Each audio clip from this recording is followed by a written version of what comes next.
Hey, the time is now 5:02 p.m. Good evening and welcome to the February 2025 Prince George's County Board of Education Budget Work Session and Public Hearing for fiscal year 2026. I am Jonathan Briggs, Vice Chair of the Prince George's County Board of Education. Thank you all for joining us. The Vice Chairman informs the public that Spanish interpretation services are available during this evening's meeting. To access this feature, click the globe icon at the bottom of the screen. Mr. Brian Valatoro, please make this announcement in Spanish.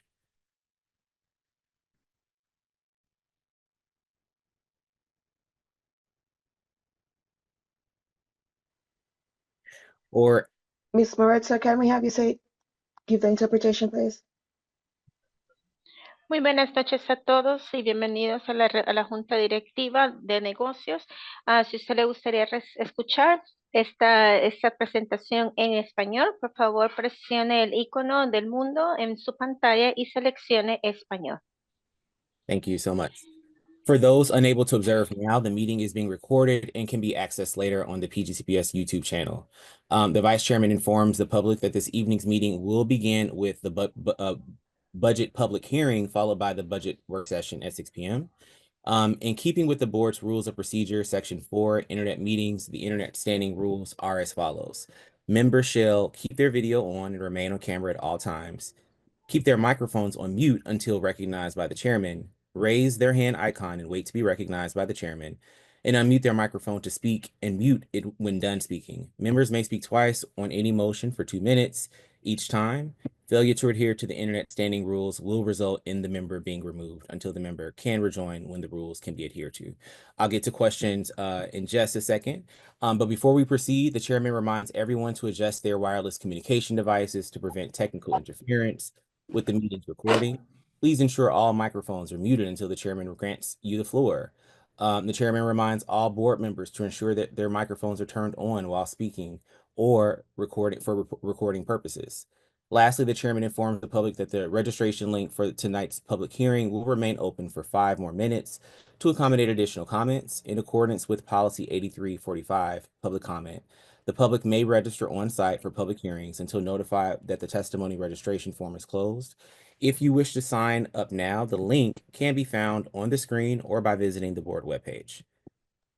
I'm going to pause really quickly because I saw a hand in the air, and before I move forward, I want to recognize, okay, you shaking your hand, Board Member Walker. So we'll move forward. So Ms. Adelian, please call the roll.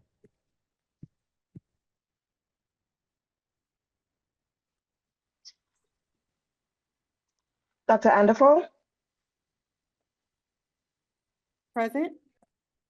Ms. Woods-Strother? Present. Mr. Briggs? Present. Mrs. Brown? Present. Mrs. Gomez-McCants? Present. Mr. Jongo? Dr. Moss? Present. Ms. Walker? Present. Mr. Jackson? Present. We have 7 present. Okay, thank you so much, Ms. Adelaide. The Board of Education thanks you for participating in this public hearing to share your thoughts on the FY-26 Superintendent's proposed operating budget. Your involvement is essential as we work together to address the needs of our students and staff in Prince George's County Public Schools. Recognizing that the chairman is now here, I'm going to turn it over to Chairman Jackson for the remainder of our opening. Thank you so much, Vice Chair Briggs. Now moving into public hearings. The chairman recognizes the registered speakers for the public comments. Registered speakers have 3 minutes to make their presentations and may not relinquish any part of their speaking time. The board will recognize your comments, but will not address them. Speakers may not address individuals or issue with profanity or derogatory terms. You will be warned once. If you continue, your comments will be muted and you will be removed from the meeting. Speakers are encouraged to use titles rather than names. For example, chairman, board member, superintendent, principal, etc. Of our speakers, the first is Devin Glenn, individual speaking on the budget.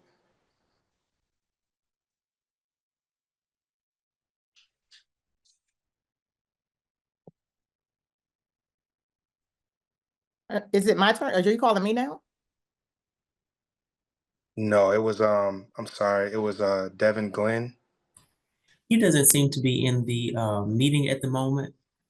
Okay, well, I guess we can move to Ms. Dolores Millhouse. Okay, good evening, everyone. My name is Dolores Millhouse, and I am here before you tonight with serious concerns about the FY 2026 budget process and its lack of transparency and genuine community engagement. First, the budget process appears to lack clear, consistent communication with the stakeholders. The ABAFA committee holds meetings without public reports, and there's no visible tracking of changes made since the December proposal. This leaves us in the community in the dark about crucial decisions affecting our children's education. Second, the Board of Education proposed amendments are not publicized for public comment. This raises questions about the true value of our testimonies. How do our voices actually impact the decisions being made? What happens to our input after these forums? And why don't we have a real two-way engagement strategy that allows for meaningful dialogue between the community, the Board of Education, and the superintendent regarding the budget? Third, there are concerning inconsistencies and a lack of clarity in the budget itself. For instance, the associate superintendent position appears in both the chief of communication or the chief of staff and the Department of Communications. As there are these current positions or this is a new position? If the communication and engagement office is losing staff, why is there an increase in its overall funding?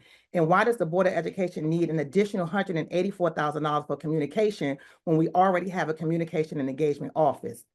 Fourth, transparency is the foundation of trust and accountability. The current process falls short. We need clear, consistent reporting of all budget meetings and decisions, a public tracking system for budget changes, operations for the communities to communicate on all proposed amendments, and a detailed explanation of how public input is incorporated into the decision-making. Lastly, I urge this board to consider its approach to community engagement. We need real dialogue, not just one-way communication. We need to see our budget reflected in the decisions being made, and we need to understand the rationale behind every dollar spent, especially considering the $37 million deficit we're facing. In conclusion, I call on the Board of Education and the superintendent to do better, embrace true transparency, foster genuine community engagement, show us that our voices matter in this process, stay focused on our children and not your personal ambitions and personal and political affiliations. Thank you for your time and attention. Have a good night. Thank you, Ms. Millhouse. Moving on to Carrie Martinez, Latin America Youth Center, speaking on local impact grants. She's coming over now.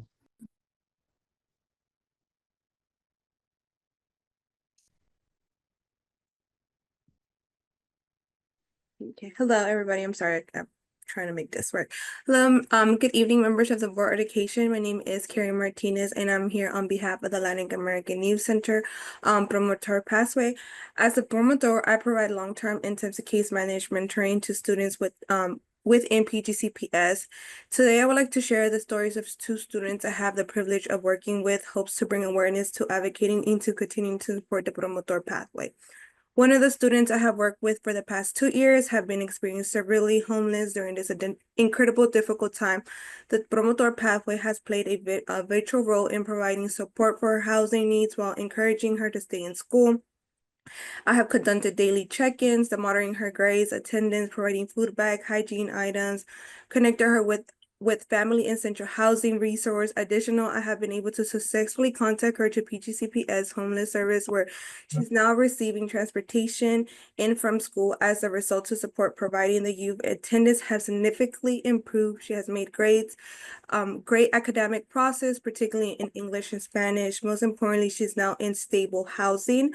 I would like to highlight another student I have worked with for the past 2 years. When she has been referred to the Promotor Pathway, she was struggling with reading proficiency in both English and Spanish. On many occasions, I supported the youth in reading through assignments to help her obtain better understanding. I complete daily check-ins to ensure she continues to succeed. If there are any challenges, I make sure that she's able to can communicate them to her teachers. I'm most proud of being able to advocate for her educational needs, which has led her to implement of an individual education plan being put in place to address her educational needs. When continuing to support Prince George's County Public Schools along my colleagues, I'll be able to continue to provide much needed long-term wraps around supports to students who may otherwise not be engaged in school. Thank you.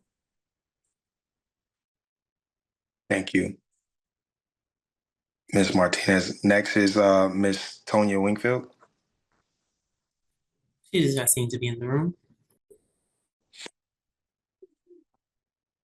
Okay, moving along. Mrs. Garciela Arguita, sorry if I mispronounced your name, Latin America Youth Center, speaking on educational funding for community partners. Yes, I'm here. Good evening, members of the Board of Education. My name is Graciela Argueta, and I'm here on behalf of the Latin American Youth Center Promotor Pathway Program to raise awareness and advocate for continued support of our work in PGCPS, where I provide intensive case management to students facing many different challenges that impact their ability to present and be engaged in school. Today, I'm proud to highlight the story of one student I've had the privilege of working with over the past year. When I first met the student, she had just arrived from Mexico, where she had been sent as a baby to live with her grandmother because her parents were unable to care for her. She is the third of 8 siblings and was the only one raised in Mexico, making her transition back to the United States especially difficult. After a few meetings, she quickly built a connection with me, and I have been able to support her in a variety of ways by providing grocery bags, clothing, and access to mental health resources in the community. I've also helped her navigate her coursework and advocated for her with teachers as she works through the challenges of the language barrier. Throughout our time together, she has faced numerous obstacles in rebuilding relationships with her family, adapting to life in a new country, and finding her place as a student in an unfamiliar educational system. Yet, despite these challenges, with the support of the Promotor Pathway, she has made remarkable progress. She has strengthened her communication skills, learned to advocate for herself both in school and at home, and has significantly improved academically. When we first met, she was uncertain about her future. She is now on track to graduate a year early this May and has even take the ASVAB test in hopes to joining the military. With continued support of Prince George's County Public Schools, I, along with my colleagues, will be able to continue providing these essential services to students to ensure that they have resources and guidance and advocacy they need to succeed. Thank you for allowing me to testify today. I appreciate your time and support. Thank you so much. Did Ms. Wingfield join the room again? Okay, moving on to Ms. Shayna Schlonik, Director of Promoter Pathway, Latin America Youth Center, speaking on the budget amendment for District 8 Oxon Hill Schools and Middle School. Hi, thank you so much for having me. And I'm actually speaking about Promotor Pathway as a whole. So my name is Shayna Skolnick, and I'm the director of the Promotor Pathway at Latin American Youth Center, Maryland Multicultural Youth Centers. I'd like to thank you for the opportunity to testify today to talk about our work with the Promotor Pathway. The Promotor Pathway provides long-term case management and support to young people in PGCPS. We've been in PGCPS since 2014, providing services across the county. Over this time, we've served close to 1,000 students across Prince George's County Public Schools. And we've seen up till now about 270 students graduate from high school, which is very exciting. We are an evidence-based model, so a randomized controlled trial of the Promotor Pathway that was conducted by Urban Institute demonstrated that students who had a Promotor were 1/3 more likely to stay in school than students who did not have a Promotor. A recently released follow-up evaluation assessed the longer-term impact of the model, gathering data on youth between 22 and 29 years old, providing a glimpse into their lives as young adults. And 5 years post-initial evaluation, 81% of Promotor youth had received a high school diploma compared to 75% of control group youth who did not have a Promotor. We also saw longer-term impact regarding employment. Youth who had a Promotor were more likely to be employed and to be making more money. So we're talking close to $8,000 a year more for youth who have worked with a Promotor than youth who did not. So we're really seeing the long-term impact down the road. As school staff continue to be overwhelmed with the lasting impact of the pandemic, our promotors focus on students facing the highest risk. According to the American School Counselor Association, the student to school counselor ratio is 1 to 310 in Maryland for the 2023-2024 school year. Already stretched too thin, schools benefit tremendously by having trusted community partners in the building who can assist in crisis situations and provide increased resources and support. Promotors are there to serve students that might not otherwise feel connected or supported. Some of these students are struggling loudly and others quietly. Either way, these students need a consistent adult who will listen, act, and support. We know that budget decisions are very difficult. We know that, but we also know that we can't abandon strategies that work and have been proven effective over time. So we have a long track record of providing support to students in Prince George's County Public Schools, and we would love the opportunity to be able to continue that. Thank you so much for your time. I appreciate you all listening. Thank you so much. Next, we have Vice Mayor Gomez from the City of District Heights.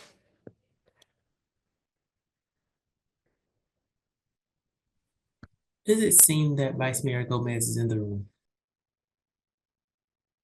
Okay, moving along, Mr. Robert Wood, individual speaking on the budget. Good evening, everyone. How's everybody doing? I just come here today as a concerned parent and taxpaying citizen.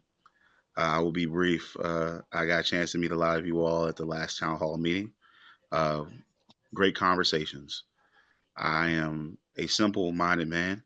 I see here a snapshot of our budget, and then I pulled out the whole PDF of the budget, took a nice deep dive into there. And for the life of me, I do not understand why we at pretty much $3 billion have issue when it comes to books or giving children Chromebooks that would allow parents to follow suit along with the syllabus that was given to them in the very beginning of the year. Now, at my school, I had some issues even getting a syllabus.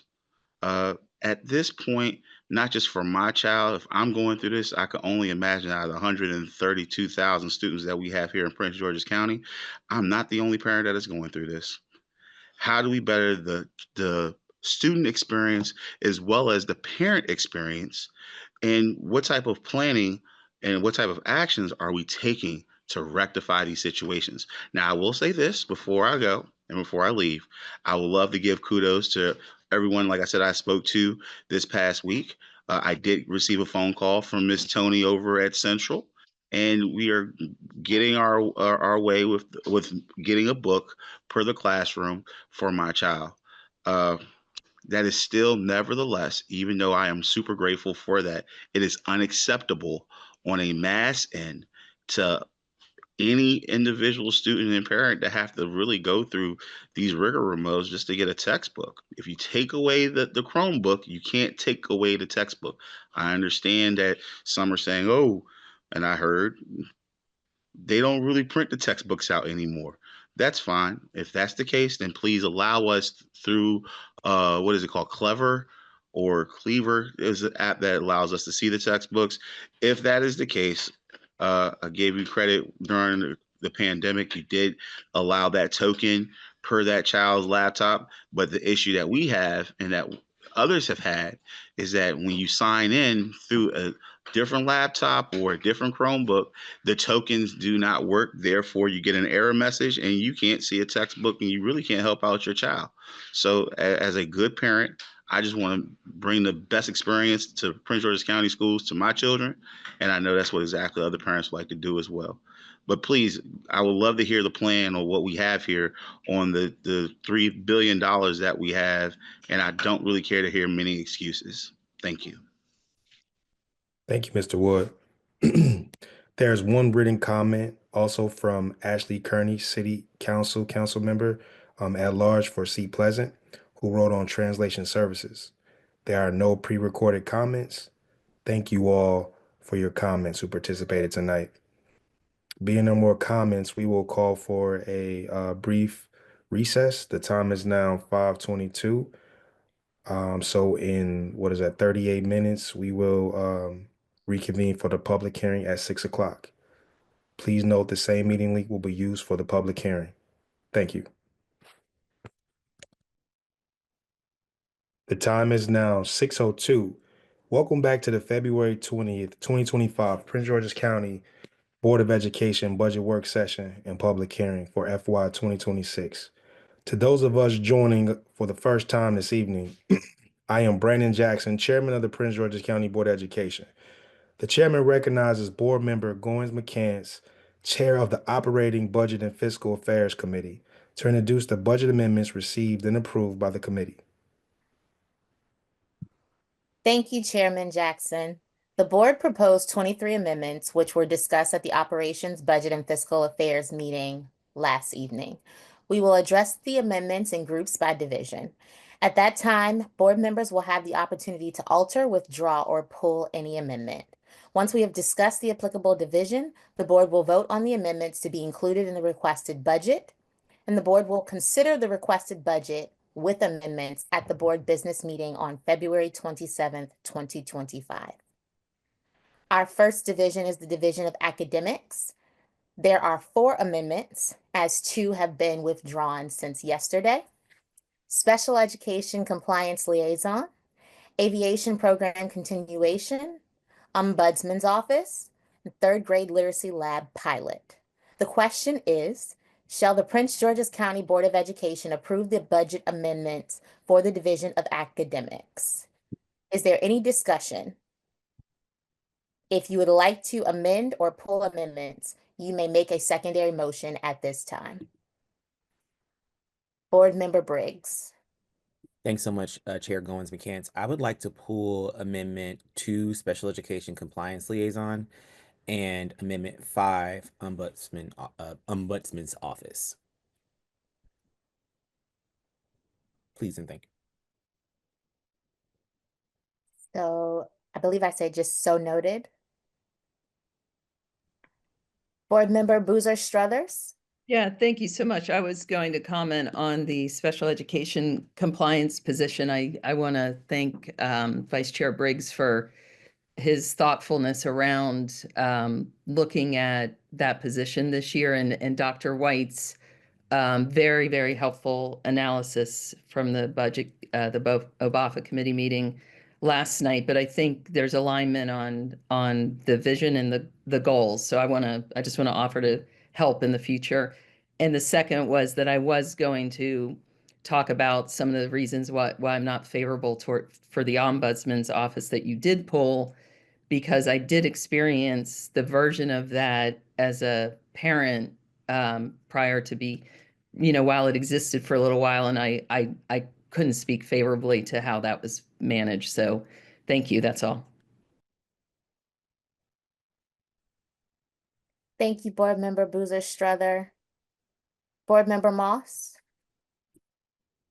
Yeah, I was going to lift the 3rd grade literacy lab pilot up, just an item to pull to make sure we explain it to the public a little bit. So I don't know if I can do that now or I do it at another time. I don't know the process.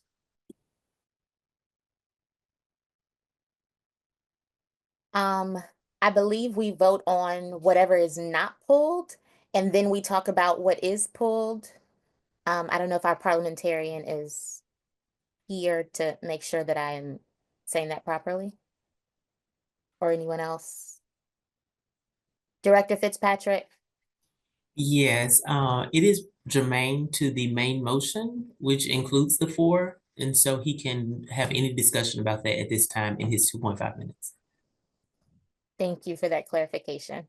The Board Member Moss. Yeah, I don't need to pull this separately to have a conversation on it, but the district has made a deep commitment to ensuring that scholars can read. And this is a pilot that's happening in 2 other schools in the district, and I believe it's a unique opportunity to bring this work down to the central part of the county And we've already started this work, and I'm really excited about it to see our third grade literacy work is in alignment with what's happening across the state. And I just really also want to take the opportunity to uplift the academics team and the work that they've been doing with the University of Maryland around literacy. This just continues to grow those efforts to make sure our kids are able to read. I just can't say enough about what our academics team is doing around literacy. And I think this will continue to codify what are best practices that can actually be held across the district to make sure all of our kids are reading on grade level. And so that's why I offered this amendment to the budget just to include and expand the existing work that's already happening. But I just wanted to take the opportunity to uplift our academics team and the work that they do to make sure our kids can read and to show how this really aligns with our existing work.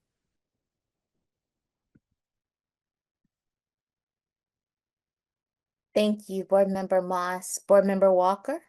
Yeah, just for clarity, are you pulling that bill, Dr. Moss? No, I just used my 2 minutes to talk about it. I might have abused my Oh, time. okay. So I do have a bill. I mean, a bill. I do have one that I just wanted additional clarification on. It's not yours, but I just wanted to know about process. After the ones are pulled that we're no longer going to be talking about, will we be going through each one so that the sponsor has an opportunity to talk through it, or is this the opportunity? Because we've done that prior, and if not, I'll ask it now. Yes, so the ones that are pulled, we'll talk about them separately and vote on them separately. The ones that are not pulled, we're voting on them together in the division. The ones that are being pulled, we're not going to talk about anymore, correct? No. Like those are the ones that people are wiping away, right? No, we are pulling them from voting on the division's amendment to talk about and vote on them individually. Director Fitzpatrick, do you have a clarification there? You're muted. Sorry, I think to answer your question, Chair Walker, now is the time for you to speak about if you have questions about either of the two. Currently, it's not something built in for each of the maker of the amendments to speak about because we did speak on them at length, but you do have 2.5 minutes to discuss anything germane to this motion. Okay. Well, the chair is wanted to talk, and then I'll go after that. Ask my question. Thank No, board member Walker, I'm sorry. Oh, it's no problem. I didn't know if you were given the rules. No problem. I know you all talked on it last night. I haven't had an opportunity to go to OBAFA committee. I don't know if all the public has seen it yet, so it might be good to give like a 1 minute over. But the one I had, it was actually one of Chair Jackson, one of yours. So I'm glad you're ready to talk. It is adding to the board office. And so I'm struggling, and this is for anybody that has additions to any central positions. I'm just struggling a little bit with us having a $37 million deficit and adding anything to central positions, especially when some of our amendments are to reduce central positions, especially when we need it so much in a classroom. And so I was just hoping you could help me a little bit with your thoughts on that new position. Thank you. Absolutely. But So maybe it got pulled. We're just okay. division of academics right now. The board office comes up. Oh, it's separate. Yes. Oh, for every section. Sorry, guys. I'm yes, slow. My bad. why I'm trying, and I apologize. I know it's a little bit. I'm trying to make sure I read it properly and then explain it properly, which is why I'm reading all of the amendments in the division that we're talking about at that moment. I'm clear. I apologize. Sorry. No need to apologize, because if you weren't clear, other people probably weren't either. I still see hands raised. I'm going to go in the order that they're raised. Board Member Moss.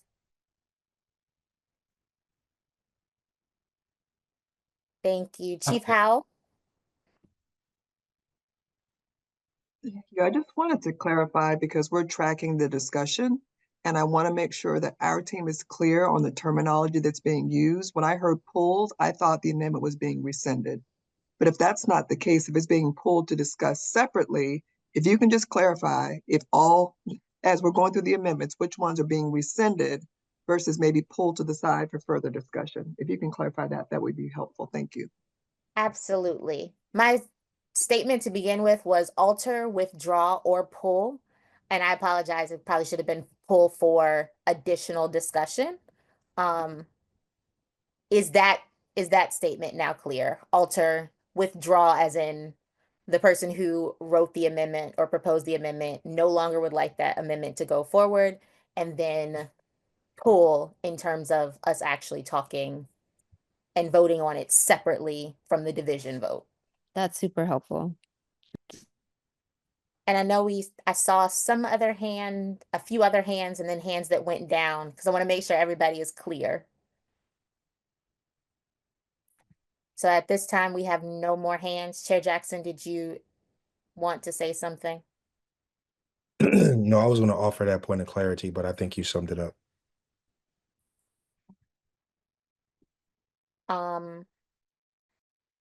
I'll go back, I guess, repeat. At this point, the question is, with the two amendments that were pulled, the question is, shall the Prince George's County Board of Education approve the budget amendments for the Division of Academics to include aviation program continuation and the third grade literacy lab pilot?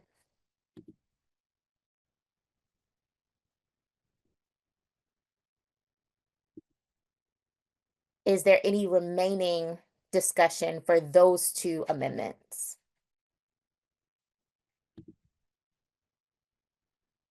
Seeing none.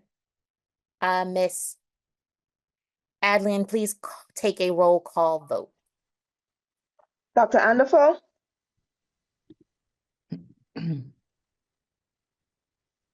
Ms. Booth-Estrada? Aye. Mr. Briggs? Aye. Mrs. Brown? Aye. Mrs. Goins-McCants? Aye. Mr. Jongo? Dr. Moss? Aye. Ms. Walker? Aye. Chair Jackson? Aye. 7 in the affirmative. Thank you. There are 7 in the affirmative. The budget amendments, aviation program continuation, and third grade literacy lab pilot are approved. Going to our first pulled item, special education compliance liaison. Recognizing board member Walker. Yes, is there somewhere, where do I go to see the breakdown by departments? Sorry, are you looking at, maybe I could call Ravel. I hate to call him in the middle of a meeting, but are you looking at the sheet fiscal year 2026 Board of Education amendments template? Okay, and then where do I go to see the order in which you're going through them in? Because I'm also trying to pull it up directly at the same time to go through it to see if it's an addition or subtraction. I'm so sorry. No problem. I am looking at, and I don't know, Director Fitzpatrick, can we get sent out? Thank you so much. Can we get I was gonna ask specifically, can we get the Excel sheet that this comes from so that we can sort it by division, to board member Walker's point? No, I know where the sheet is for this one here. Thank you so much. That's what I'm looking for right there. And I will just comment, it is in the order of division. If you It look is, I see it. Yep. I just need to get on that sheet. Thank you, guys. I appreciate it. Thank you. No, thank you. Again, if you had a question, somebody else probably had it as well. Vice Chair Briggs. Thank you so much, Chair Goins-McCants. So I first want to start by just thanking the academics department, the special education department for their feedback. I want to thank community members, including Ms. Peggy Higgins, who has offered, some really helpful insight into a lot of what's happening with special education on the ground. And want to say that the goal really here is that we know that Prince George's County continues to navigate challenges with compliance, as noted in meetings, and I know that there's a lot of hard work to continue to address that. The spirit of the amendment was really to ensure that we had the additional supports to address the concerns that we know impact our families and our students and our communities. And then I also want to say the Ombudsman's Office was at one point a requirement per policy that the board has. With all that in mind, I remain committed to ensuring that our students, our schools, and our staff have the resources they need to be effective. But after additional clarification and context from Dr. White and others, I think pulling right now this specific amendment is the best thing to do. There's definitely been support from the academics department, but I think right now additional clarity to really kind of refine a role that makes the most sense. And one of the pieces that I'll highlight is that this role that I was envisioning would capture more than the special education compliance liaison would be able to do. And there are a number of roles that do that. There would also be another highlight is that there um, will continue to likely be compliance issues. And I think that what is the right next step is perhaps a role. And I think we can probably have continued discussions about that. We definitely can have continued discussions about it. And whether this is a next year, budget amendment or a discussion for now to figure out the scope of work, that's something that we can do. And then last thing I'll say is that the Ombudsman's Office, though it was, abolished. There are specialists, regional specialists that handle a lot of this work. So that work continues. It is happening. And so I know that so many stakeholders were very passionate about this issue and they continue to be very passionate about this issue. I continue to be very passionate about it. But right now, I don't think that the special education compliance liaison role is the right answer to this problem that we're trying to address. So thank you so much. Thank you so much for that detail, Vice Chair Briggs. I just want to make sure that I'm clear. Does that mean that you are now withdrawing that amendment? I would like to withdraw Amendment 2, Special Education Compliance Liaison, and Amendment 5, Ombudsman's Office. Got it. Thank you so much, Vice Chair Briggs. Board Member Boozer Struther. I was going to ask the same thing if withdrawal was where we are, and again, just offer support around the future vision of the special education position. And if at any time some history about the former structure of the Ombudsman Office is needed, I would be happy to be part of those conversations about why the area resolution specialists have been just way, way more effective. Thanks. Absolutely. Thank you, Board Member Boozer Struther. Superintendent House. Thank you, Chair. I just wanted to mention a couple things on both of Vice Chair Briggs's amendments. Number one, in reference to the special education compliance, a big portion of what we've seen around non-compliance has had to do with just not having certified teachers, quite frankly. And that's something that we're truly focused on in terms of this HR audit that we moved on. But Vice Chair Briggs, I'd like to get some time with you maybe next week and talk to you a little bit about what I was thinking in terms of potential reorg. I had a chance to dive back in to take a look at what the Ombudsman Office looked like. And I've actually worked with an Ombudsman office in the past as well. And there might be a cost neutral opportunity to offer some synergy to ensure that we're utilizing some of our current resources, but reorganizing them in a way that might make sense. So I look forward to touching base with maybe you and Chair Jackson about idea that could come maybe at the start of the new fiscal year. Thank you so much, Superintendent House. House. Dr. White? Good evening, everyone. Before we leave academics, I did want to take a moment just to thank Board Member Briggs. We've mentioned a lot about our partnership with the University of Maryland. That would not have been possible without him. While my team is definitely doing a lot of work, I just want to thank you for bringing that to the district. It has been very powerful in the work that we've done. I wanted just to acknowledge you. Thank you. Thank you so much, Chief White. Board Member Briggs. Kathy, this is a night of gratitude. But I wanted to say to the superintendent that we have a call tomorrow, so that's the great thing. I want to say this publicly for the public to know that we're really serious about this, and it sounds like this will be something that'll move forward. So just grateful for that, and also I want to acknowledge, and I know this. It wasn't just me that helped with the UMD partnership with Mile, but it was a former board member Murray. So I want to just acknowledge him as well, because it was his partnership with a lot of the relationships he established there. So, but thank you all, and looking forward to continued conversations.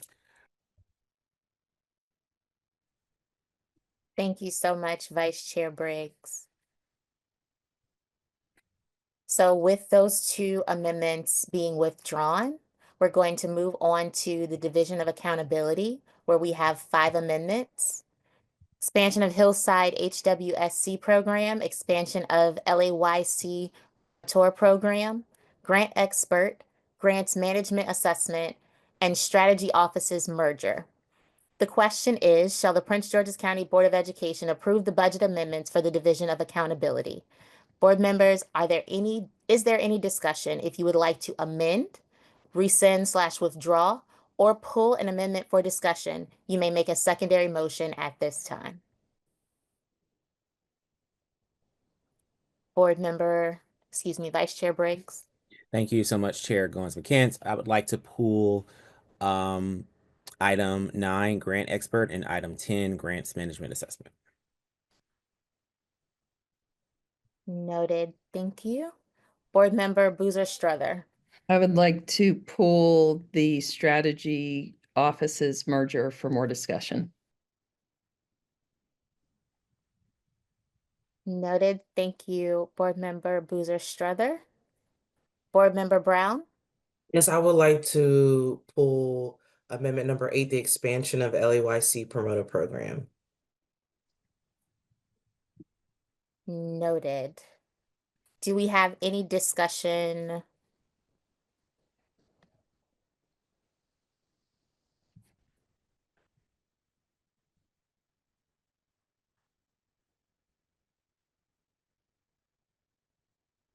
Sorry. Okay. The question is, shall the Prince George's County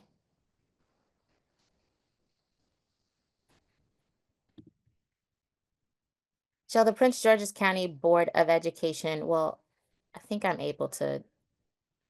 Shall the Prince George's County Board of Education approve the budget amendments for the Division of Accountability to include the expansion of Hillside HWSC program and the grants management expert?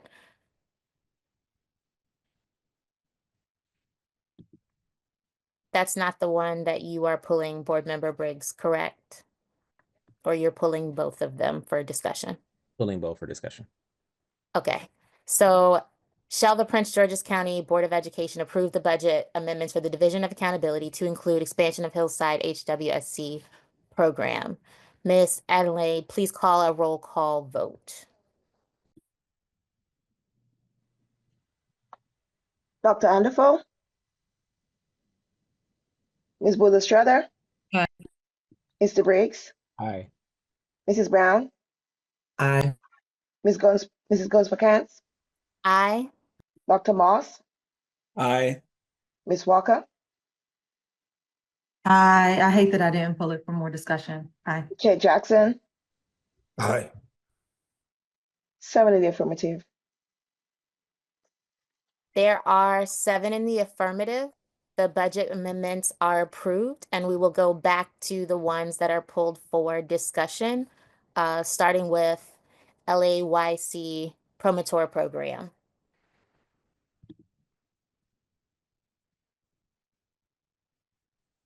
Yes, I think I was the one who brought that up. The question that I have when we talk about the expansion, is it just the expansion for where the program is now, or is that across the district?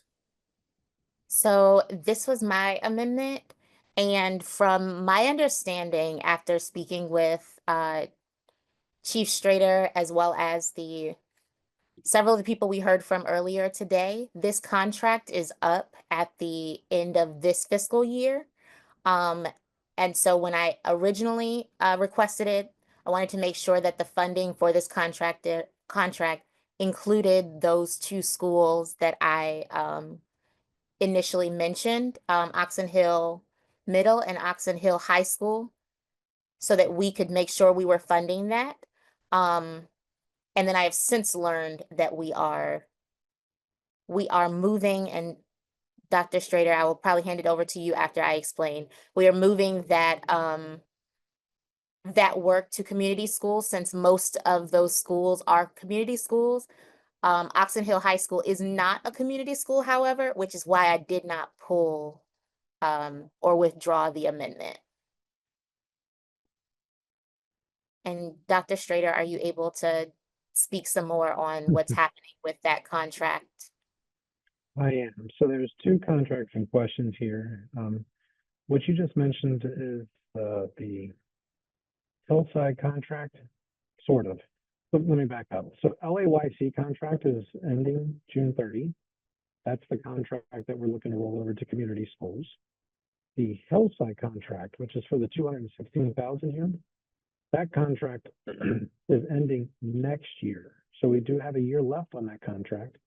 And I believe the request here was specifically to service two schools. However, those schools are currently being served under this contract. But it's my understanding that that this amendment was to help provide additional funding due to lost funding through other means.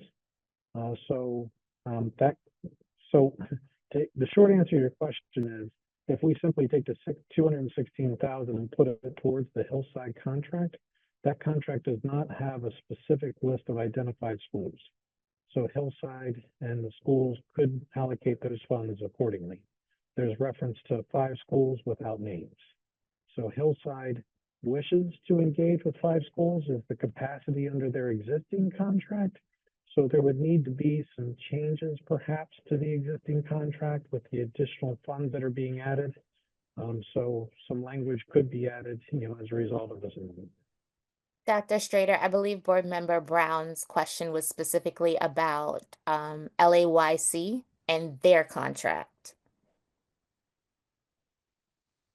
My apologies. So LAYC, yes, that contract does end in June of 2025, and the intention is to move forward with community schools.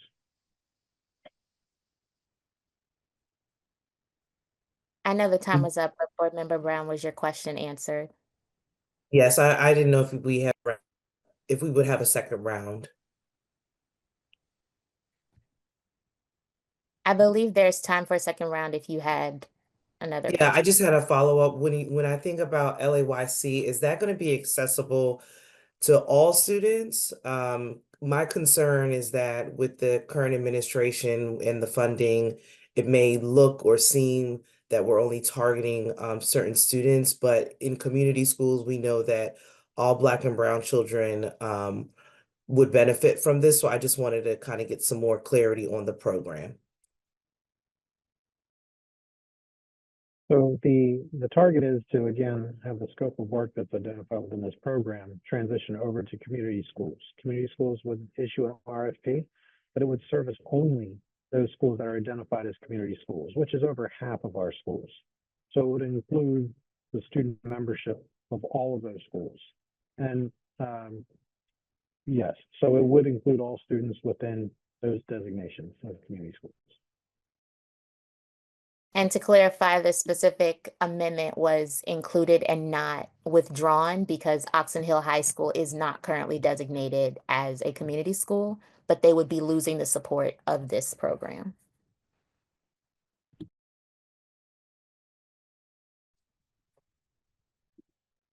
I don't see any other hands, but I did see a hand go up and then go down. Is there any more?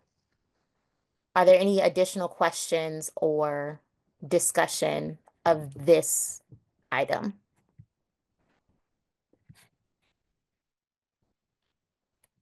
Seeing none. Oh, Board Member Walker. Yeah, thank you so much. Couldn't get there fast enough.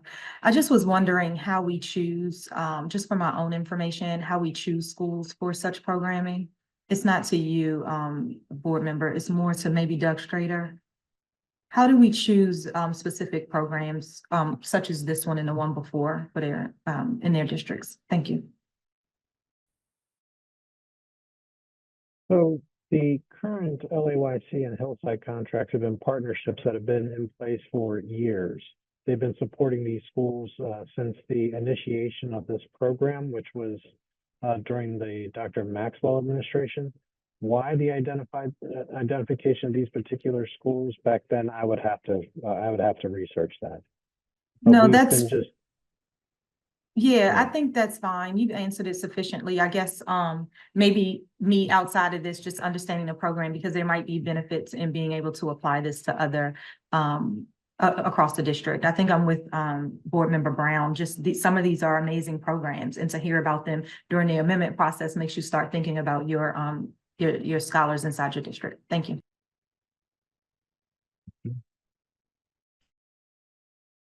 Thank you, Board Member Walker. Are there any additional? I apologize, y'all. I keep seeing the hands go up and down, and I want to make sure I'm not missing anyone. Seeing no additional hands, the question is, shall the Prince George's County Board of Education approve the budget amendment expansion of LAYC Promotor Program? Ms. Adelaide, please take a roll call vote. Dr. Anderful? Aye. Ms. Bouler-Strother? Aye. Mr. Briggs? Aye. Mrs. Brown? Aye. Mrs. Gordon-Pence? Aye.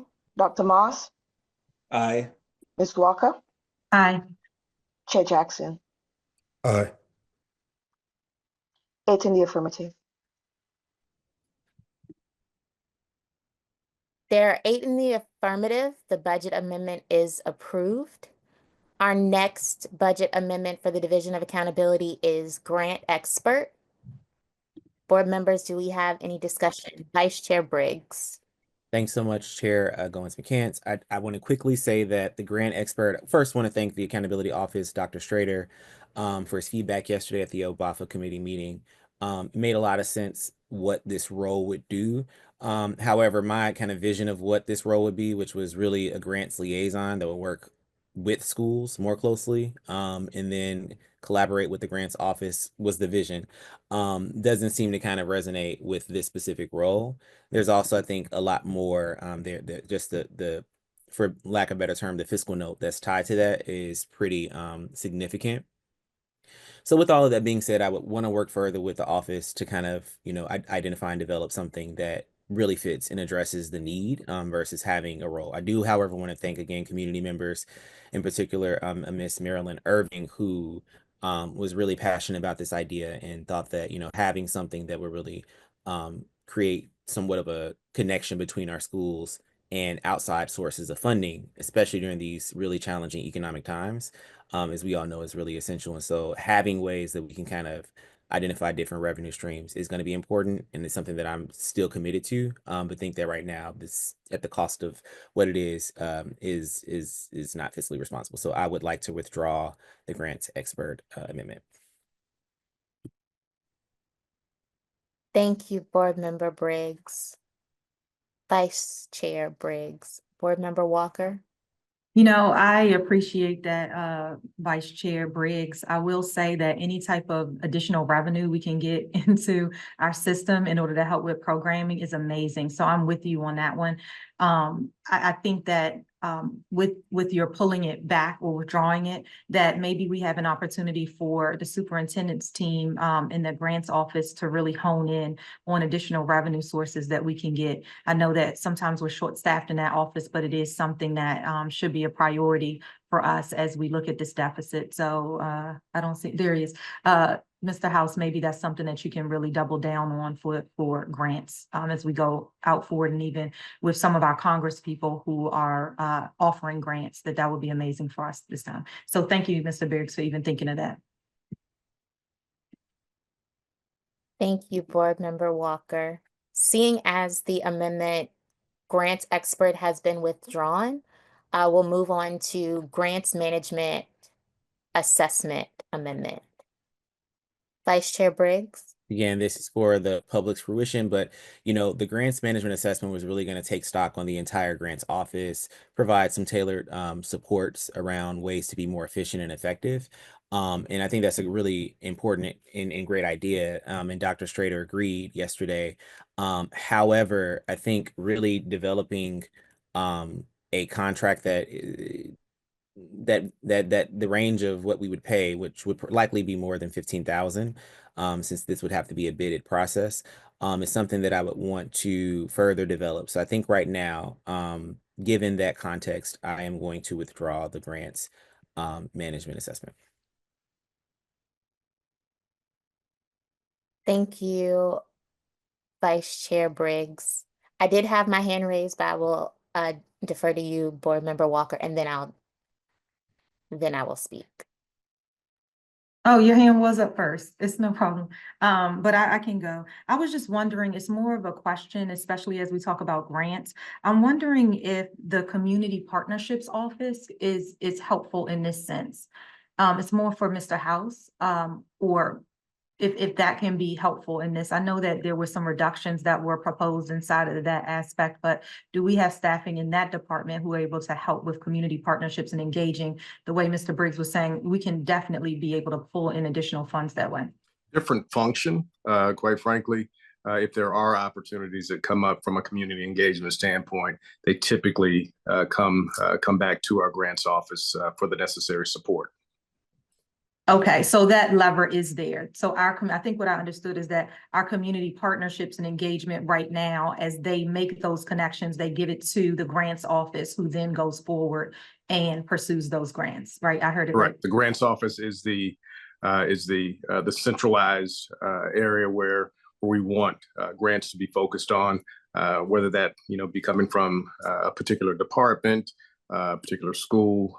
We want it to be centralized in the grants office. Thank you.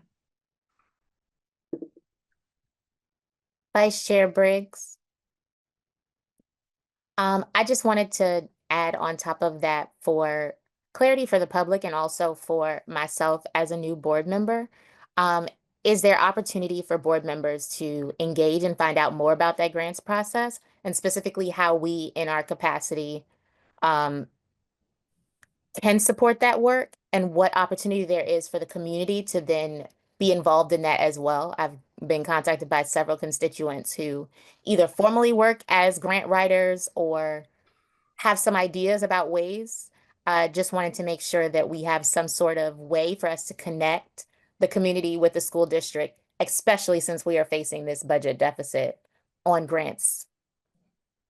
We'd be glad to set something aside, whether it be small groups, put together some kind of flow chart that really gives an explanation of what the process is. So I'll get with both Chief Strader and Luis to look at what might be a better way to communicate this, to ensure that not only the board, but also the community understands how and what it looks like to walk through this process. Greatly appreciated, Superintendent House. Board Member Brown? Yes, hi. I just wanted to flag for situational awareness that this particular meeting is not on board docs unless somebody else has seen it. So for the board staff and for other board members, we really want to make sure that we're transparent with the public. And this is an oversight that cannot be missed moving forward. Over. I don't know if somebody else wanted to address that, because I can see this on board docs. I might be clicking on the wrong thing or something different than what you are. Can somebody address? Do we have somebody able to address that or fix that in the moment? And I'll move to Board Member Boozer Struthers too. I was going to say that it's on board docs because it was a two-part hearing into a board meeting with the pause. If we had extra time, it's one entry in board docs. Yeah, I've been getting constituent feedback saying that the public cannot see it. So I don't know if it's because we have access to it, but the public is not able to have access. I do see Yeah. Mr. There. Fitzpatrick. Director Fitzpatrick. Yes, I want to make sure I understand. The feedback is that the amendments is not on board docs.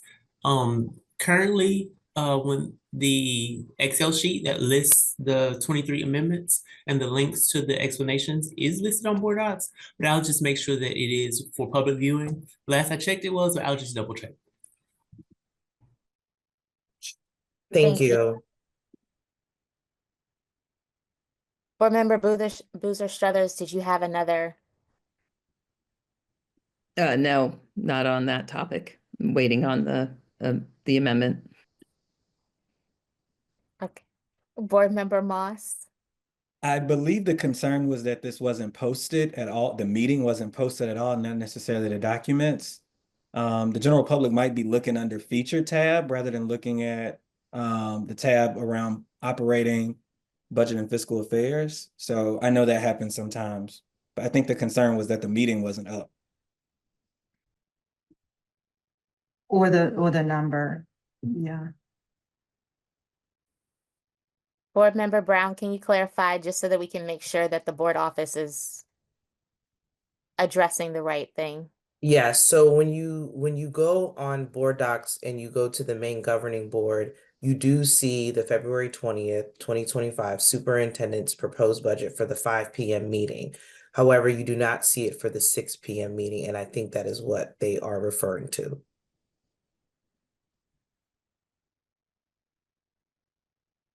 Got it. I'm seeing that as well.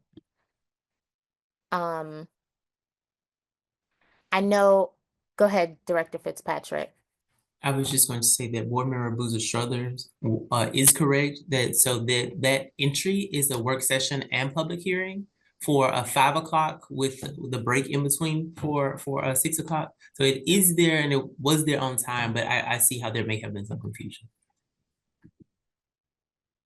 I think to that point, Board Member Brown, a huge part of what we have been saying in several of these work sessions is that we would just like some more clarity around this, and we're also hearing that from our constituents. So going forward, I think we're going to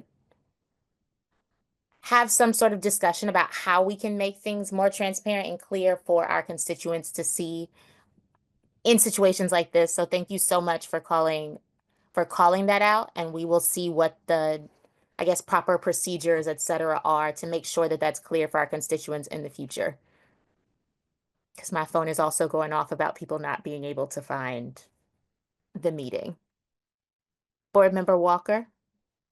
Yes, everybody's getting text. Got it. So I'm just looking for direction to our public now as we sit right here. So they should go to board docs, just so I understand it correctly. Mr. Fitzpatrick, if you want to just come on and just give direction to our public so they could join us. It's when they click on the 5 o'clock, right? Just so we could be clear. Oh, I think he might be doing something in the background. Is Cindy here? Yes, I'm here. Perfect. If you could just give direction to our, Okay. oh, I'll there share he is, there he is. my I screen thought real it quickly, was that's working okay. in the background. Thank you. So if we go over to the board docs, and I'm signing as an attendee, or the public rather, and we go to the superintendent budget work session and public hearing. If you hover over to view agenda, it's right here under the presentation section. Thank you. And if you go back to that page and just show if it's okay, if you could just show where the phone number is, I mean, the Zoom link, when they click on it, where they see the Zoom link and It's everything. right here on the first page. As soon as you hover over it, it's going to bring up the link to the meeting. Thank you so much. You're welcome. And on the agenda is where you find the agenda items.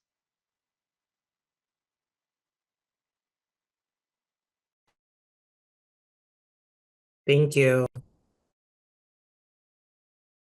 Thank you so much for showing that. Our constituents, I'm pretty sure we greatly appreciate that. I personally appreciated that. So thank you. Since the amendment was pulled, we will move on to the next amendment. strategy offices merger. Board Member Boozer Struther. Yeah, thank you so much. So I just want to make sure I heard the conversation clearly last night, Dr. Strader, that this reduction would not be beneficial, that you are merging blueprint, implementation, strategy, strategic planning strategy, and frankly, I am thrilled that we are at this point finally. It's been difficult, and I do not observe that it would be beneficial to reduce the experts that you have working on this, because getting the plan right, understanding our future reporting, compliance and reporting and compliance, that this is the moment where we want to get all of that right. So Dr. Strader, if you can just repeat what you said last night, that you do need the equivalence and that it will be cost neutral, but you were asking for not a reduction. I just want to make sure I'm hearing that correctly. That is correct. I believe the spirit of this is to look at maximizing efficiencies. We are aligning our strategic planning efforts for Blueprint and our district strategic plan. They're going to come together in 2026 to prepare for the 2027 school year. So this is that planning year. So we will be looking at, again, combining the efforts of those two strategic planning offices, one for Blueprint, one for the district strategic plan, this upcoming year. And you are absolutely correct. This upcoming year is the critical year. We're developing both plans. So we need all of those resources. So we are already moving forward with discussions and talking through and having those offices work together. So again, we're looking to squeeze more blood out of this turnip by merging those offices together to address the needs and get them all thinking alike. But yes, we do need those expertise from both sides of the house to come together for this upcoming year, because this year will define what our strategic plan is moving forward, as well as our blueprint response moving forward. So thank you for pointing that out. Yeah, thank you. I mean, I agree. I just I know the expertise that's in these offices, and I know the difficulty of what we are experiencing out of Annapolis with budget concerns, and we're fighting hard to stop this $1 billion reduction over the next 8 years, but this is going to be complicated, and the compliance requirements for the AIB, MSD they're just excessive. Like we have to get the plan right, and we have to know where we're headed. So I would ask that we do not reduce positions here this year. Thank you, Board Member Boozer Struther. Board Member Moss. Yeah, thank you so much for your questions. I thank you for your comments around this item. I propose this amendment in that the initial office, the initial findings was that this office was responsible for ESSER 1, 2, and 3 reporting and leads grants. And many of the initiatives, my understanding, are expiring that were in this grant. In no way was the idea to get rid of Blueprint staff. The spirit of this amendment was to combine these two offices who both have strategy in their title, had strategic functions. And so that was the purpose of this. In no way was this an attempt to remove staff who had been working on Blueprint. Only one of these offices was actually doing Blueprint. The goal here was to have a cost savings measure. To be quite honest, we have to make tough decisions around budget items sometimes and make sure we don't impact schools and classrooms. So this is largely driven by that. I do believe there's an opportunity to accept a friendly amendment around this, to rather than reducing 50% of the staff, not having 2 directors. I do believe we don't need 2 directors to run these 2 offices. So I would be amenable to amending it to at least remove 2 positions rather than the 50% that I proposed. So my amendment proposes merging these offices, and once you merge it, reduce the staff by 50%. I am amenable to removing 2 positions once the offices are merged, rather than 50%.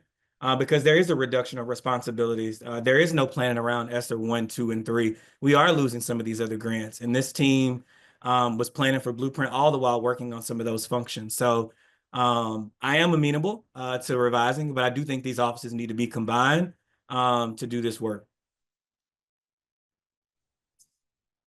Thank you, Board Member Moss. I saw a hand. Okay, the hand is back up. Board Member Boozer Strother, would you mind letting me get to Board Member Walker and then coming back to you for Board Member Walker, then Superintendent House, and then back to you for second round. I was hoping Superintendent House would be able to answer the question that I have, so maybe he should help to explain. I'm thinking that's what his hand is up for. Are you helping in explanation, Superintendent House, or no? I'd be glad to kind of share my thoughts here. I don't know if it'll answer the question that you have that I haven't heard as of yet. Can you ask your question first, Board Member Walker, or are you just waiting for whatever? Yeah, let me just go, no problem.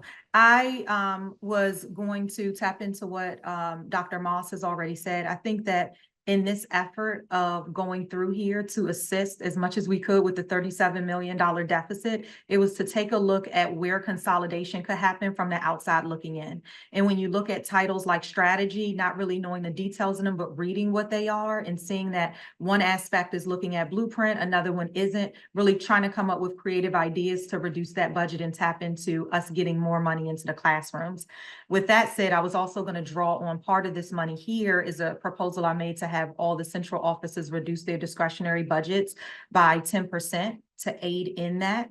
And that's across all central offices. And so I just wanted to state that there. And I think my overall question, and I appreciate Dr. Strader for saying, hey, I'm trying to do what we can over here. And so if Dr. Strader is able to run this effectively and efficiency with what we have now in order to get the job done, I say that we lean on the expert. And if he's able to do that, then we do that so we can use the funding elsewhere. It's not a question. It's more of I think this is some of the hard decisions that we're going to have to make as we continue to go through. Thank you. Thank you, Board Member Walker. Superintendent House? Yes, I'm actually going to have Doug Strader, Chief Strader, to jump in here. But what I will say is because we haven't gotten the clarity during this federal administration and all the changes that are coming down, what we do know is, of course, the Department of Education is going through some major changes. We don't know what that's going to look like, but what I will say, if there are dollars that end up flowing through, it's going to come, through this office. It's going to, pick up these responsibilities. But I do want Chief Strader to share some specifics around what this looks like. I will say this. We have really started to do some work at the cabinet level to ensure that these teams come in on a consistent basis to start merging blueprints, start merging the idea of our strategic plan, knowing that we're going to be moving into a new 5-year strategic plan very soon. So we had some synergy really going. Dr. Strader? Yeah, thank you for the opportunity. So I just wanted everyone to keep in mind, when you're looking at the Strategic Initiatives Office, that's currently comprised of a director, an admin assistant supporting that director, and 2 specialists. So when you're talking about reducing this office by 2 positions, that's leaving truly 1 person to manage all of Blueprint. So we are looking to reorg these positions. We are looking to redefine these positions, but maintain the same position counts. So the pluses and minuses will be relatively cost neutral, but the Blueprint effort itself, with all of the planning, all of the progress monitoring, everything that's associated with this is going to be a bigger job than just 1 person. So I'm just trying to put it out there. I understand it sounds like 2 positions is reasonable, but we've been asked to actually add to this office and add to the strategic planning office as we're getting ready to develop these plans.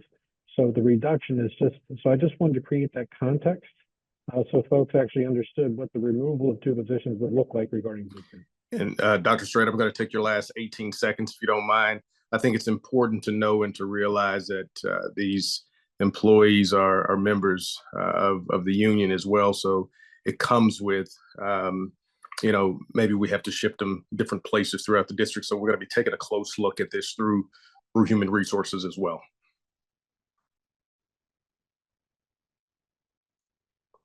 Thank you so much. I don't believe to this point, Board Member Moss has gotten to speak on this specific amendment. I know, Board Member Boozer Struthers, your hand has been up. I want to make sure we get through round one before we get to second round.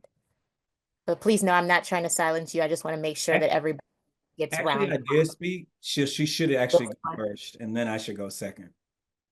Board Member Boozer Struthers. I also see Chief Howell's hand up, and maybe she has some additional insights before we continue. Yes, Chief Howell. Thank you. I just wanted to add with what Dr. Strader referenced in terms of the blueprint implementation and ongoing compliance. We are in the very early stages of implementation.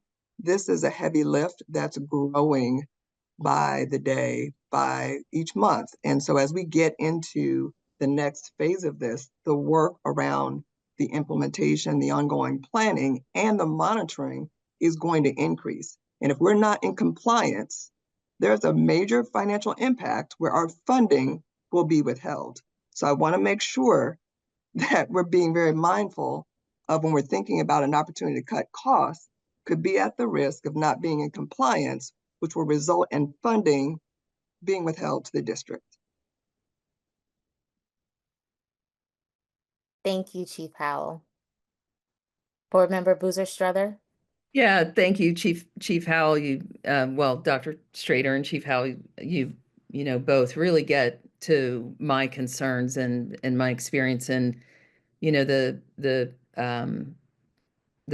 Superintendents Association of Maryland has really been highlighting that we are moving into this critical area of compliance and reporting. And it's, I think, 179 reports that each district will be providing. It's a really big number. It's in their 14-page plan this year, mentions it. And there is a risk of loss of funds, and now there's a new bill that's talking about community schools and compliance and potential loss of funds that I'm just very concerned if we lose our expertise in this reorg. I appreciate the reorg, as I've said, but I just don't think now is the time for this division, and I'll be voting no for those concerns. And I will certainly continue to look for reductions to help with this, but this one is a risk. Thank you. Thank you, Board Member Boozer Struther. Board Member Walker. Yes, absolutely. Thank you so much for the perspectives that you all are sharing tonight. I think that's the beauty of these discussions here, especially when we can't watch the meeting that just happened last night because we're on other board calls. So one of the things I just wanted to share is, given what I'm hearing now is a severe risk, this is what I think I'm hearing, is that we're at a severe risk of not only compliance, but also the work that we need to do in the office to support the blueprint with this proposed reduction. Dr. Strader, can you help us with, if you were to go knowing the work that is there any sort of merging and integration that can happen to execute the work? And what could that look like inside of the office? I think just to drive for solutions focused activities, or you might say to us, hey, I'm not able to cut any of that right now, but help us with what that looks like so we can progress forward. Where are you? I lost where you are. There you are on my screen. Yeah, so we have been working through plans of possibly looking at merging the two offices to Board Member Briggs, I believe, or Moss, was mentioning the fact that we don't need two directors associated with this office, and we would agree. We'd be looking at moving towards a supervisor with 3 specialists under there. But as we look to adjust the positions and realign the positions to better support Blueprint, there would be some pluses and minuses and redefining these positions. So that's why I would say right now there might be some savings, but I wouldn't go to the testament of $100,000 in savings.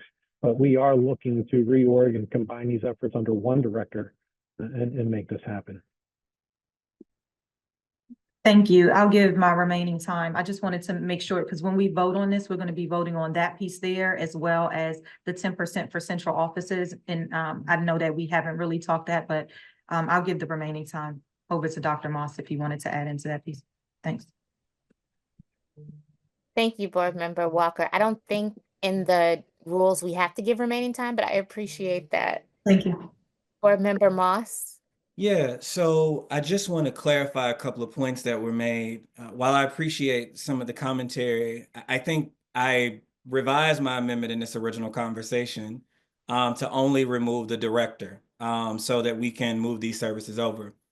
But I will name for you, we can make the case for every office in this district that there's going to be a risk associated with that. But when you have a $37.4 million, just like we do at our own home table, you have to make cuts and sacrifices. And as we continue to go through this, we'll be able to make the case for that. We've not talked about the Strategic Planning and Resource Management Office and how it's staffed and what those responsibilities are, which is where this would be folded into. But in the interest of concern, I'm willing to amend my amendment tonight and remove the director so that there are not two directors now, that this office can be fully consolidated, which was the spirit of it. And I do want to clarify one point so that we're not focusing on the role. The chief of accountability under Dr. Strader has someone who does federal reporting. I believe the superintendent said that Title I and those potential cuts from the federal government could see those. We currently have an ESSA and Title I coordinator in this office. We also have someone for monitoring and accountability. If you have an office that's focused on monitoring and accountability, they could actually monitor and assure accountability of the blueprint as well. I don't think you need another office doing monitoring and accountability separate from monitoring and accountability of the blueprint. There is some duplication of services I see here, but you all are working here every day. I'll pull back on my amendment, but I would ask the superintendent that as you think about reorging, there's a consideration for how we consolidate services. I don't think we can continue to do the work that we're doing with a central office this big and redundant services. I just don't see how we can do that. And this is the first step that I saw, but I would, suggest that the superintendent comes back with a robust plan to show how we can do this. But in the interest of this conversation, I will pull back on my amendment. But I'll only ask that the amendment be to merge the two offices and remove one of the directors in the interest of the conversation. But we're gonna make a lot of tough decisions over the next year around budget, and we can all make the case. But I want to be clear, there's somebody that can do compliance work in monitoring and accountability. Dr. Strader has an entire team focused on all these works, and we're just talking about one today. Thank you, Board Member Moss. I did have my hand raised. It lowered, so I will defer Dr. Anfull, Board Member Anderfull, because this is your first time raising your hand. I want to make sure that we are having equity of voice in these conversations. Thank you. So actually, Dr. Moss's comment was helpful. I was trying to get clarity on on exactly if we were talking about the original amendment or if we're talking about kind of this suggested adaptation. And so I wasn't sure, Dr. Strader, if you had the opportunity to speak to what this could look like with this suggested revision, if that was what you were speaking to when you were saying that. I think I heard you say that, removing of two offices certainly was, two positions certainly was not feasible. But if we actually did adopt it and suggest to have it just be one role, could you speak to what that could potentially look like? Or if you're able to at this point, or if you need more time to actually think through and speak to what that could look like, or how that would impact your office. So I'm struggling with this a little bit. It's one thing if we're looking at a reduction of staff of sorts. It's another thing to call out individual positions. The roles and responsibilities of individual positions, to me, here needs a lot more work than just talking through this in an agenda, in a board meeting of this sort. The Blueprint office has significant responsibilities in what it does. Across the state, the Blueprint is defining our funding. It is what we do. So any reductions to this office, like we shared earlier, would be problematic. To redefine positions, better align resources across other offices, To Board Member Moss's point, we are looking always to maximize our efficiencies and so forth. So again, I'm struggling with pointing out particular positions because again, this is challenging without especially understanding the details of what these particular positions do.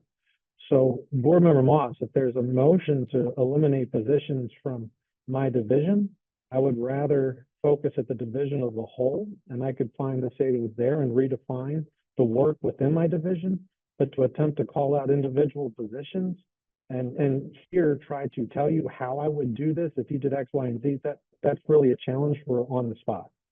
So I would, I don't know how to best answer this question. Again, we are always looking to maximize our efficiencies. We are looking between these offices to maximize our efficiencies. And our strategic initiatives office works very closely with grants. Because they're both within the strategic planning resource management, oftentimes our strategic planning folks are helping our grants folks and our blueprint folks. Blueprints helping grants. They're also helping strategic initiatives. So it's a pool of resources helping to address all of these needs.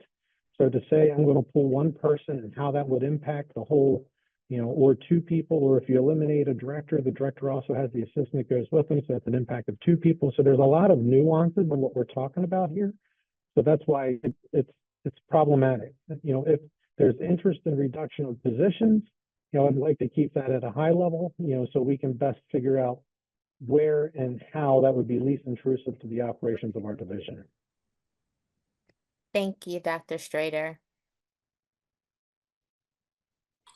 Dr. Murphy Baldwin. Thank you.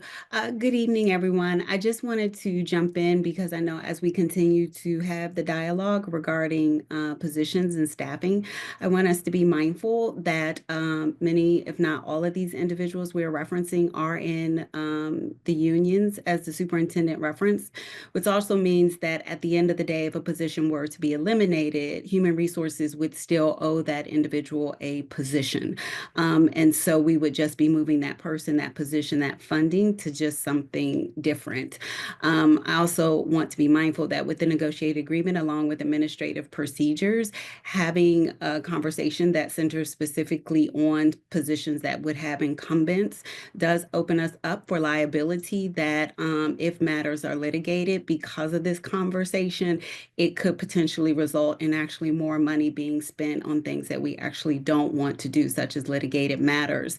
So I think Dr. Strader said it so eloquently that we do want to look at a high level and stay away from positions because many have incumbents in it, that I just want us to be mindful would speak against our administrative procedures and even some of our board policies. So I'm happy to have any conversations offline to talk about the specifics, but I just wanted to share that with everyone as we continue the conversation. Thank you. Thank you, Dr. Murphy Baldwin. Dr. Moss. I just want to clarify for the general public, I don't believe our directors are part of the union. We can have that conversation a little bit later. If I'm wrong, I stand corrected. But what I want to say is, we had 2,700 FTEs last year that went unfilled. And so I don't think we're short on opportunities to find folks a place to work. But what I do want to clarify is that I hold true. I don't think we need two directors for both of these offices. If we can consolidate and remove the director, that is my amendment. These amendments have been posted for a number of days. If this administration believes that there's an opportunity to reorg Chief Strader's division, I would have gladly accepted that before this conversation now. But I think we have to make tough decisions. I'm very hyper cognizant of the blueprint. I was there yesterday fighting for it. And so I don't want to see any reductions in that. But two offices with strategy in the title, where one has lost some of its work, the ESSER 1, ESSER 2, ESSER 3 work, some of those grants have fallen out. I think we've got to be good stewards of the resources that we do have and as we advocate for them. So I just want to drive this point home. We had 2,700 FTEs last year unfilled in the district in some capacity. And so we're not short on opportunities for people to work in other roles. We have a number of roles that weren't filled. I mean, I found out today, we had 20 athletic trainer positions, 12 of them. We looked at 12 of them last year in the budget. We only filled 2. So there are opportunities. We've got to be good stewards of our resources. I just want to end my comments there. Thank you, Board Member Moss. Board Member Walker? Yes, thank you so much. You know, as we continue down these amendments, we're going to have a lot of discussions about where we found positions and where some opportunities are. So I thank you, Dr. Baldwin, for reminding us about unions and about being good stewards of our people. And I just wanted to say that we firmly believe in the people that do the work every day, like every single day. So to the public looking on, this is as a result of $37 million.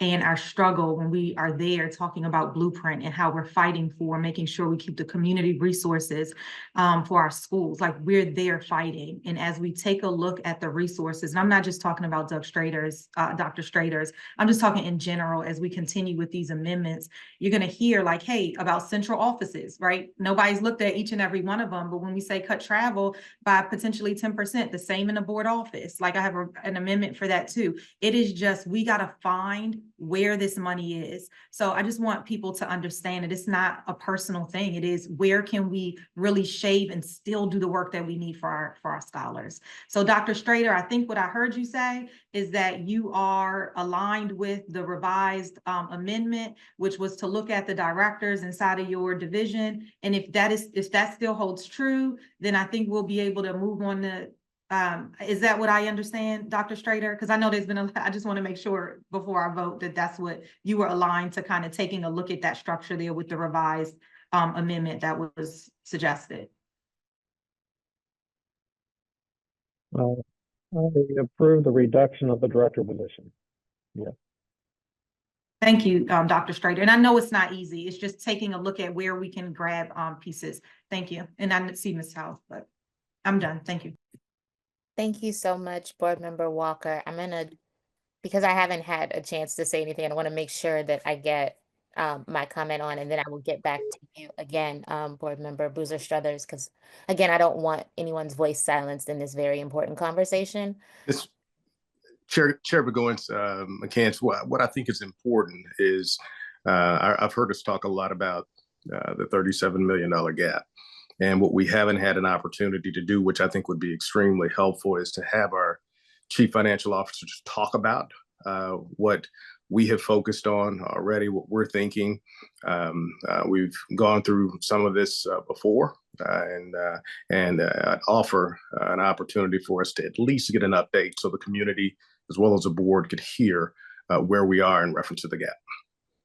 Absolutely, and I have every intention of recognizing Chief Howe. I just wanted to add for the record that are now on our third budget work session, and questions, et cetera, and this is not to any one particular person.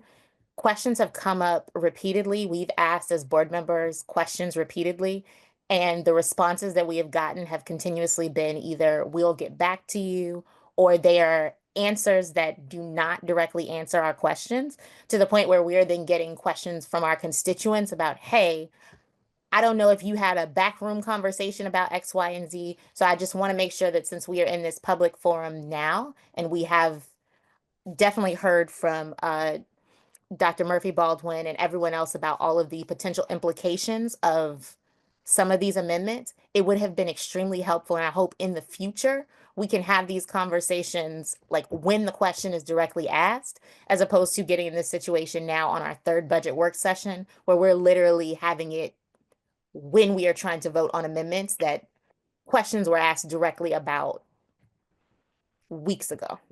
So I just wanted to make that statement. And I see our chair has raised his hand as well. Chair Jackson. Yeah, I would like to make a motion to call for the vote for these amendments. To end this. So can I just do a point of order? I just couldn't hear Dr. Strader's answer. That was all I was raising my hand for. I could not hear how you answered the question.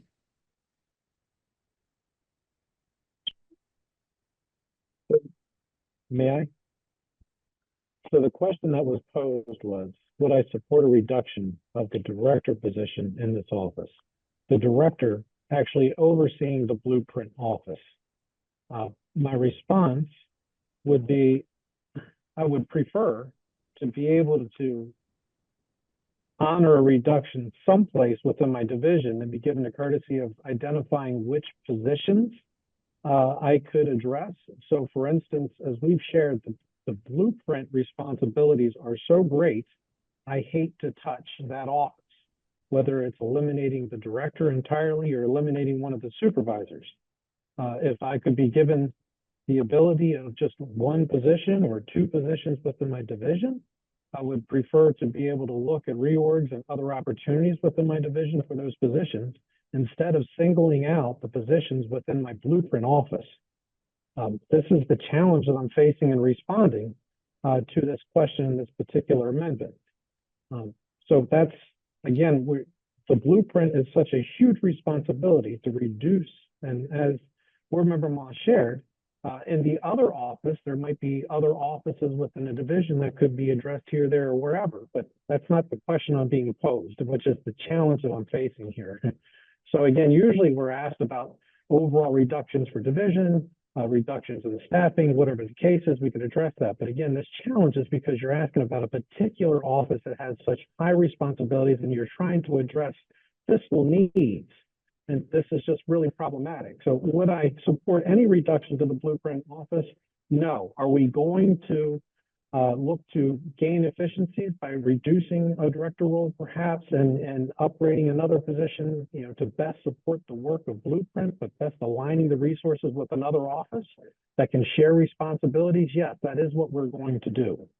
So again, I don't know how to best amend this to address that. Thank you. Thank you, Dr. Strader, and definitely understand the position that you are in. Obviously, as a central office leader, myself in another district, I definitely understand. I just have I don't know if this is a point of order question, but there was a motion on the floor, and I, again, don't know if the parliamentarian is here. There was a motion that was made, and I don't know if I've been told that motion is supposed to stop everything and we have to vote immediately. I just want to I have a point of order. Before Yep. the motion, Superintendent House had recommended that we hear from Lisa Howell so that we can understand before the vote. And so I was wondering if you could pause or what you wanted to do, Chair, with that information. Thank you so much. That was why my hand was up. I also at some point want to revise my motion, wherever that looks like. I'll revise my motion. Yeah. I don't know where I was going to ask you to do that. in this order. And I generally know parliamentary procedure, but I'm lost at this point. So I will wherever it fits. Yes, I do want to have Chief Howell be able to speak because we all want to hear that answer. I just want to, do we have the parliamentarian here to let us know what is the proper thing so we are not completely out of order at this point? If the parliamentarian is not here, I will defer to Chair Jackson to know. So what I think can happen is that I can remove my motion to call for the vote off the floor, and then you can proceed with entertaining Chief Howe, and then we can move forward from there. Thank you, Chair Jackson. Chief Howell. Thank you. So just wanted to provide an update on where we are with our budget deficit.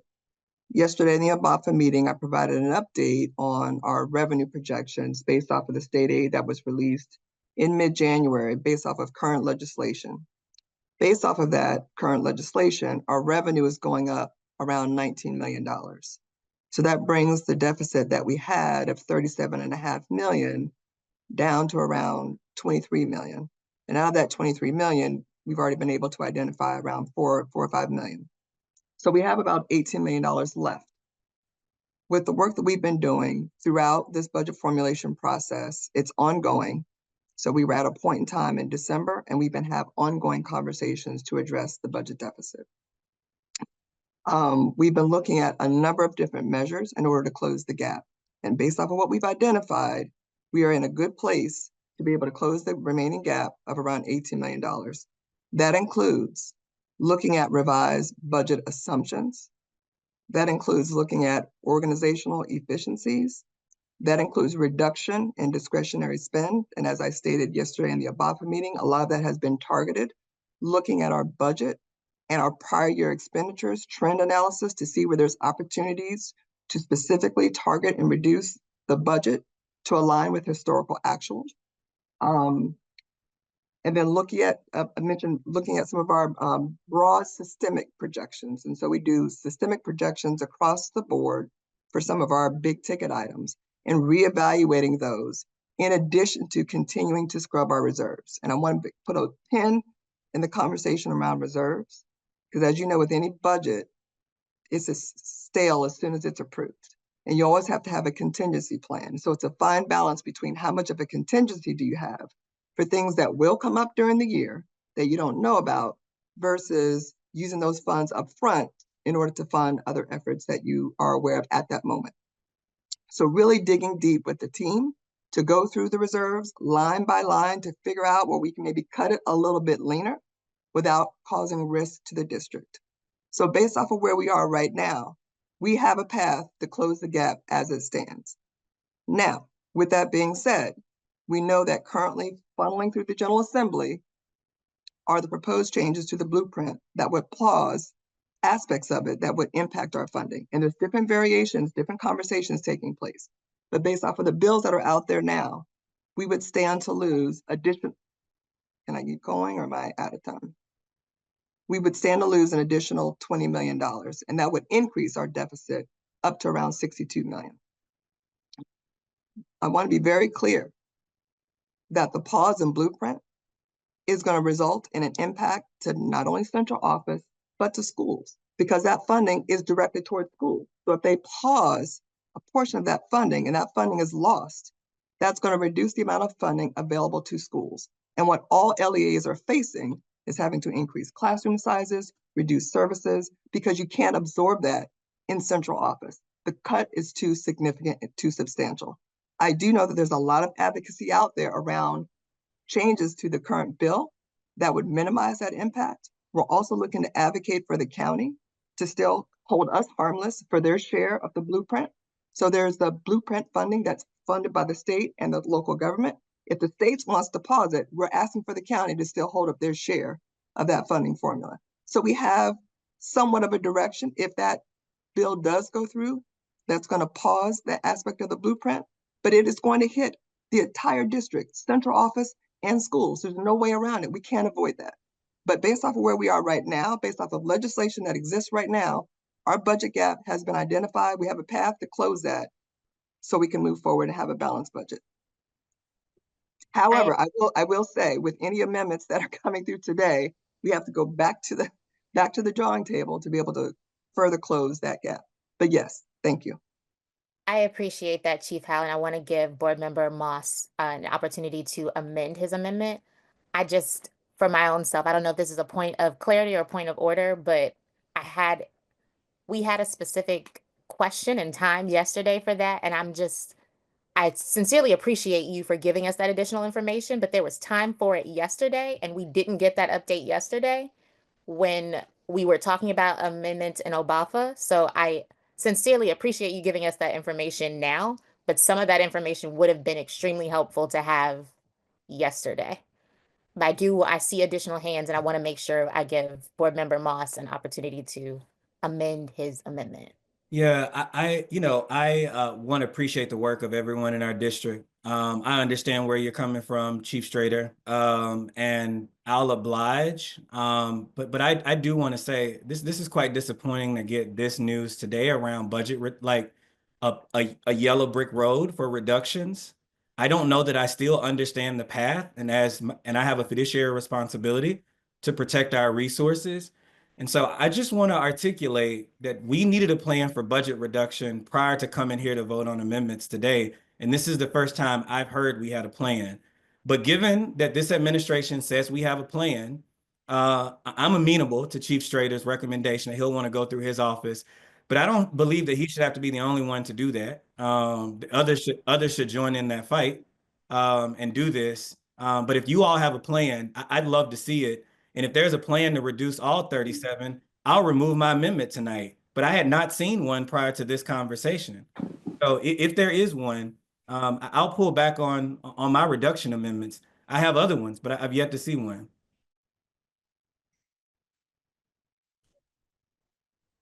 Thank you. We still have time for, I don't know, Board Member Moss, if that was directed to anyone in particular. So I would defer to the superintendent at this point if he'd like to respond to my comments.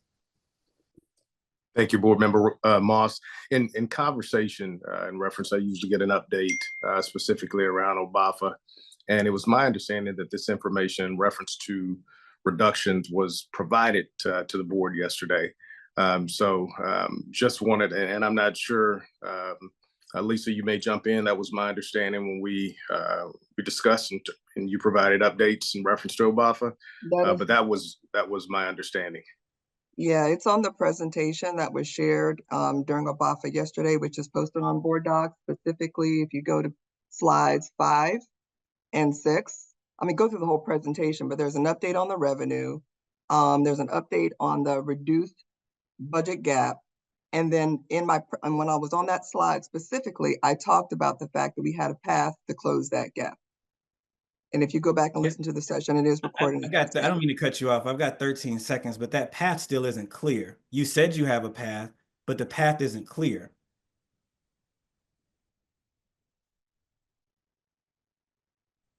And I guess since I made that specific statement, that is what I was referring to. The idea that the path and all of that kind of stuff, while we appreciate the additional information here in this meeting, it would have been helpful to have it before we get into the discussion about the particular amendments. I still see additional hands raised, and I know we don't want to, like, it is vitally important that we have this information as well as the public. So I want to make sure that we are recognizing hands, and also recognizing that the proposer of this amendment has put on the floor a additional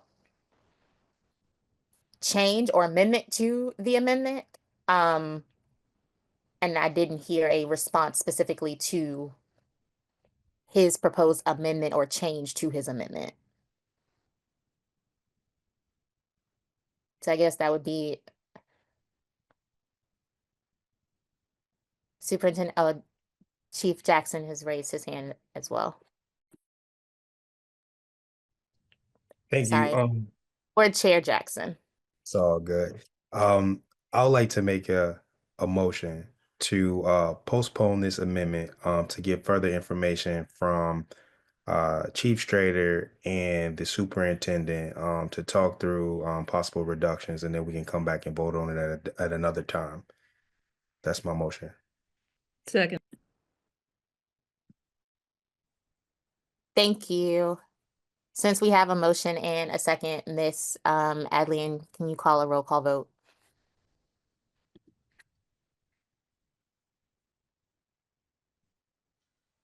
Sorry. Dr. Anderson? Aye. Ms. Buller-Strother? Aye. Mr. Briggs? Aye. Mrs. Brown? Aye. Ms. Ghost McCann? Aye. Dr. Moss? No. Ms. Walker?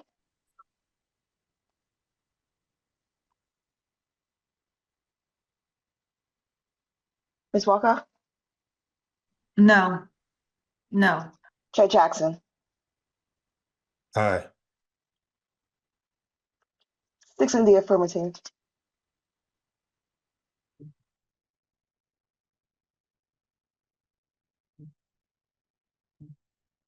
There are 6 in the affirmative. I just want to make sure that we are clear.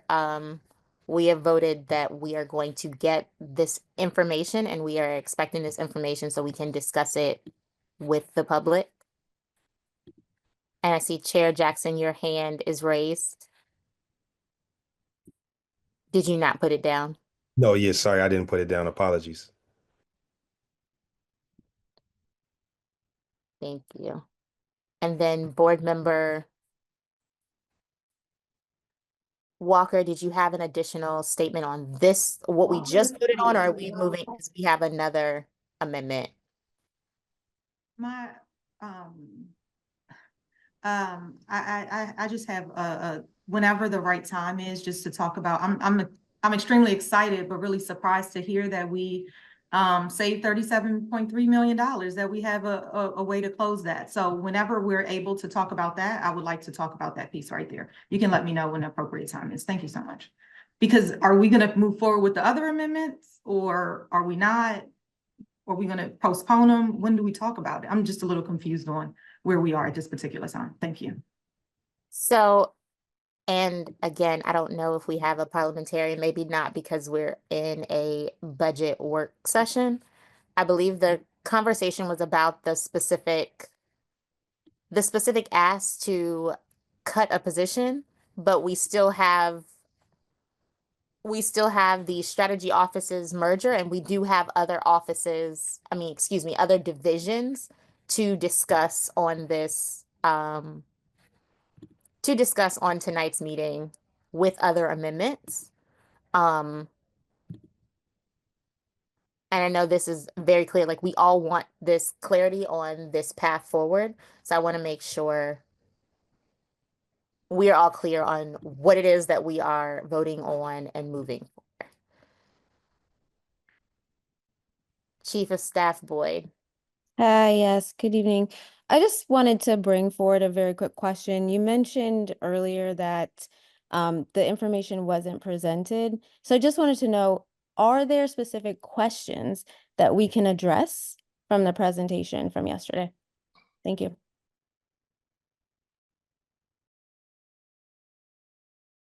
Gonna defer to Board Member Walker, and then I will answer. It's your Waffle Committee. Feel free to please jump in. Thank you. Thank you. I think for myself, we have had several concerns come up now about talking about positions, and we've got several additional amendments coming up about specific positions. And again, these amendments were put forth by last week. And so I personally am not, I'm trying to figure out what our path forward is right now, because if there is a legal issue with those things, I don't know why that wasn't brought to our attention prior to us coming to this meeting today to vote. And quite frankly, being in front of the public, acting like we did not spend hours and hours preparing this agenda, as well as the work sessions and OBAFA meetings prior to this. And I think that is where we are now getting into the question. And I don't want to belabor the point, but we also, to that point, have several amendments that are similar to this amendment, that if we have that issue, like we're going to continue to have that issue as we go forward tonight. And because it does have so many legal implications and quite frankly, implications on people's lives, we don't obviously want to make a mistake or do something wrong in our fiduciary responsibility for this budget. Okay, so respectfully, I think that that's clear. What is unclear is that there's a question about, it sounds like there's clarity that is needed from the presentation yesterday. And I think on top of that, I completely agree with you, Board Member Goins, Kant. We've got a number of amendments, or the board has a number of amendments, even given that we have a pathway right now in reference to the gap. I'd like to provide an opportunity to develop a session of questions, question and answers around the gap, the $37 million gap. And we can either do that in small group and then come back to go over those amendments with the public to ensure that everybody's on the same page. I sincerely appreciate that, Superintendent House. I see two hands, Board Member Moss, and then we'll go to Board Member Walker so we don't have me interrupting. Yeah, I've just got Chief Boyd, I appreciate your question. Superintendent, I appreciate you offering to do this. I've got one question. And if I could just get a spreadsheet to say where all the numbers add up to $37.4 million and how we've actually closed that deficit. It is a simple question. If you all can pull the table up today, I think you could end this conversation and say, this is where we're proposing to make cuts. There's $1 million here, there's $2 million here, there's $3 million here. And then the board members, we don't have to move forward on these amendments that we already have. I mean, we've got an amendment to reduce travel coming up. We've got an amendment to do a 10% reduction across offices. But if this administration provides us with a table that says we close the gap and this is where we've done it, then we wouldn't have to vote on those amendments. That's all I'm asking for. The question is that simple. If we've got that today, I think we could get out of this meeting.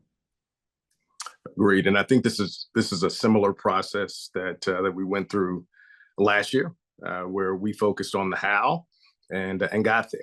And Chief Howell, if you want to share just a little bit about what that process looked like. Of course, the gap is a little bit bigger this time, but we developed the how and got there. Chief Howell. Thank you. So yes, typically when we're facing any kind of budget gap or budget deficit, it is an ongoing process. And we usually talk about the how we're going to get there, but we process and we share the details of that later on in the budget cycle.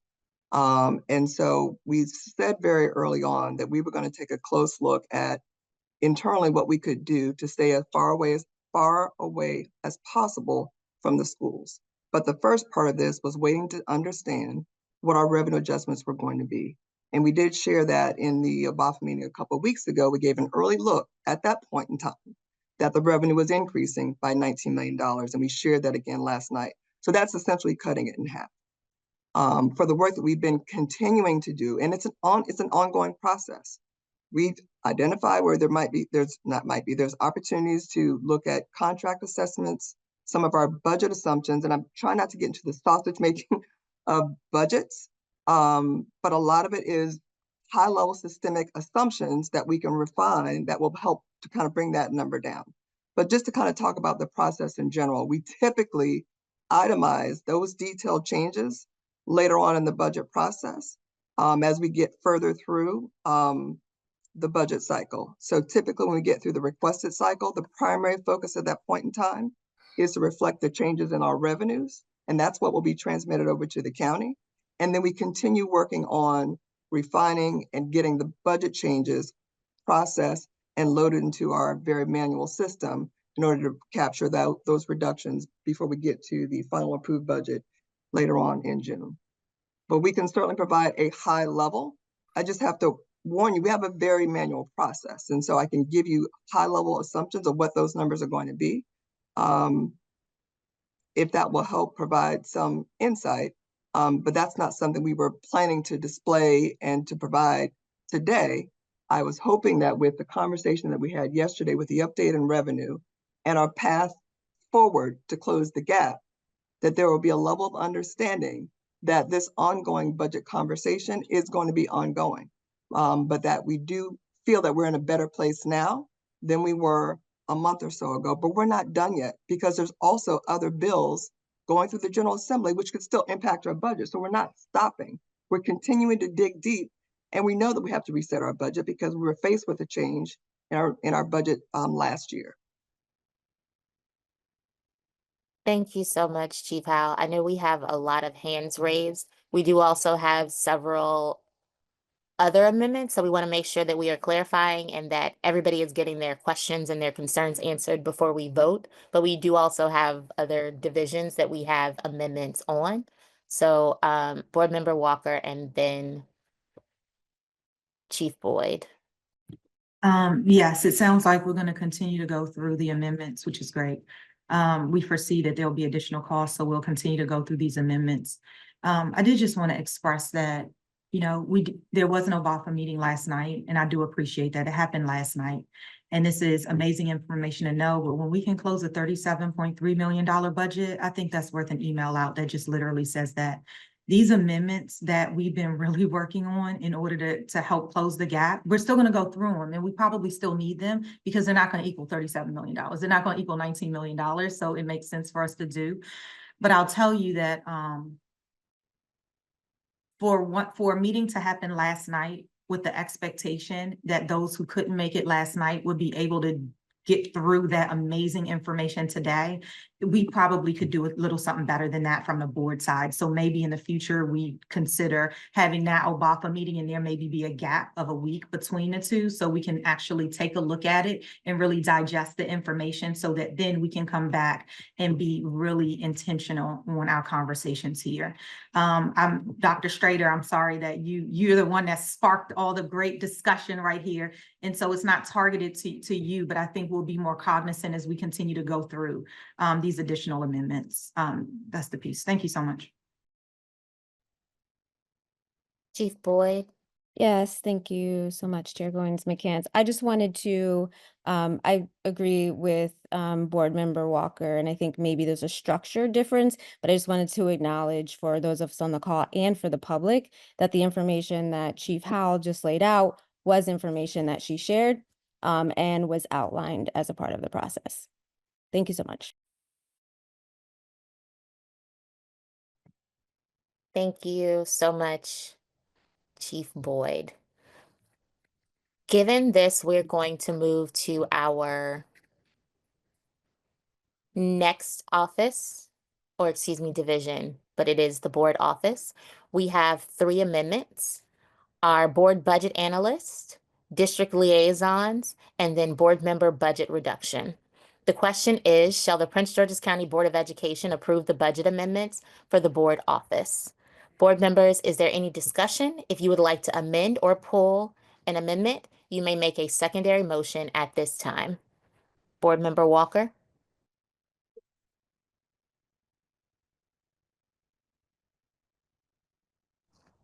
Is that hand,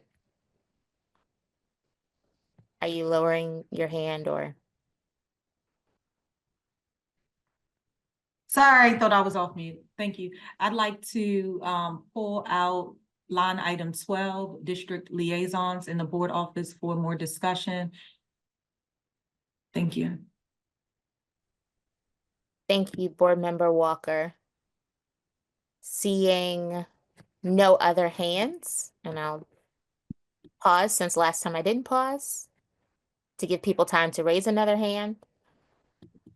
Seeing none, the question is, shall the Prince George's County Board of Education approve the budget amendments for the board office to include board budget analyst and board member budget reduction?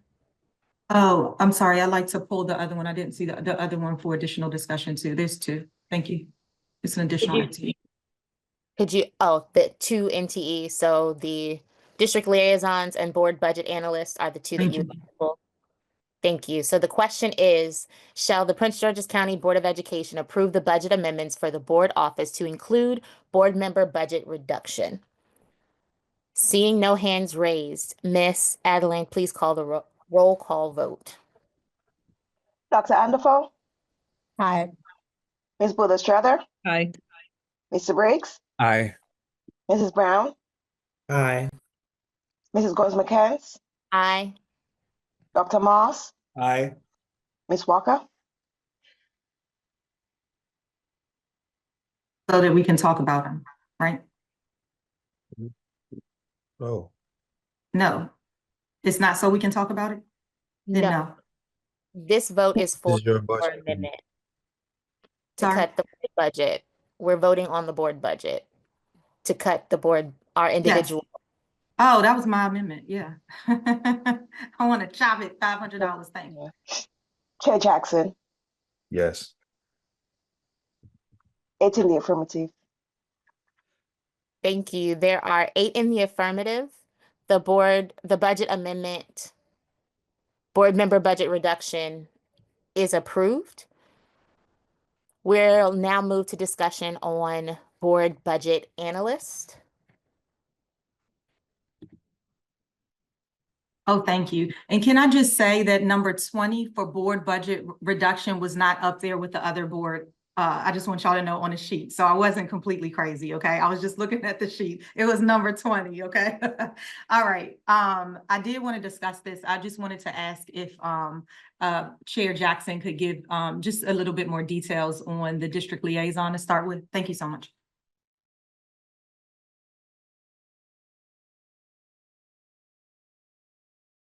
Chair Jackson. Thank you so much. So first I want to start and say thank you, Chair Goin McCants, for the opportunity to speak. So when it comes to the budget analysts and the district liaisons, the reason why I think it's the time to make sure that we secure our infrastructure, given these political uncertain times, and also like with the changing landscape, um, of our funding. I think that this is the time that we need to make sure that we secure our board office. And this is not the time to reduce our services, but make sure we step up in service, because our charge is to make sure that we provide quality customer service.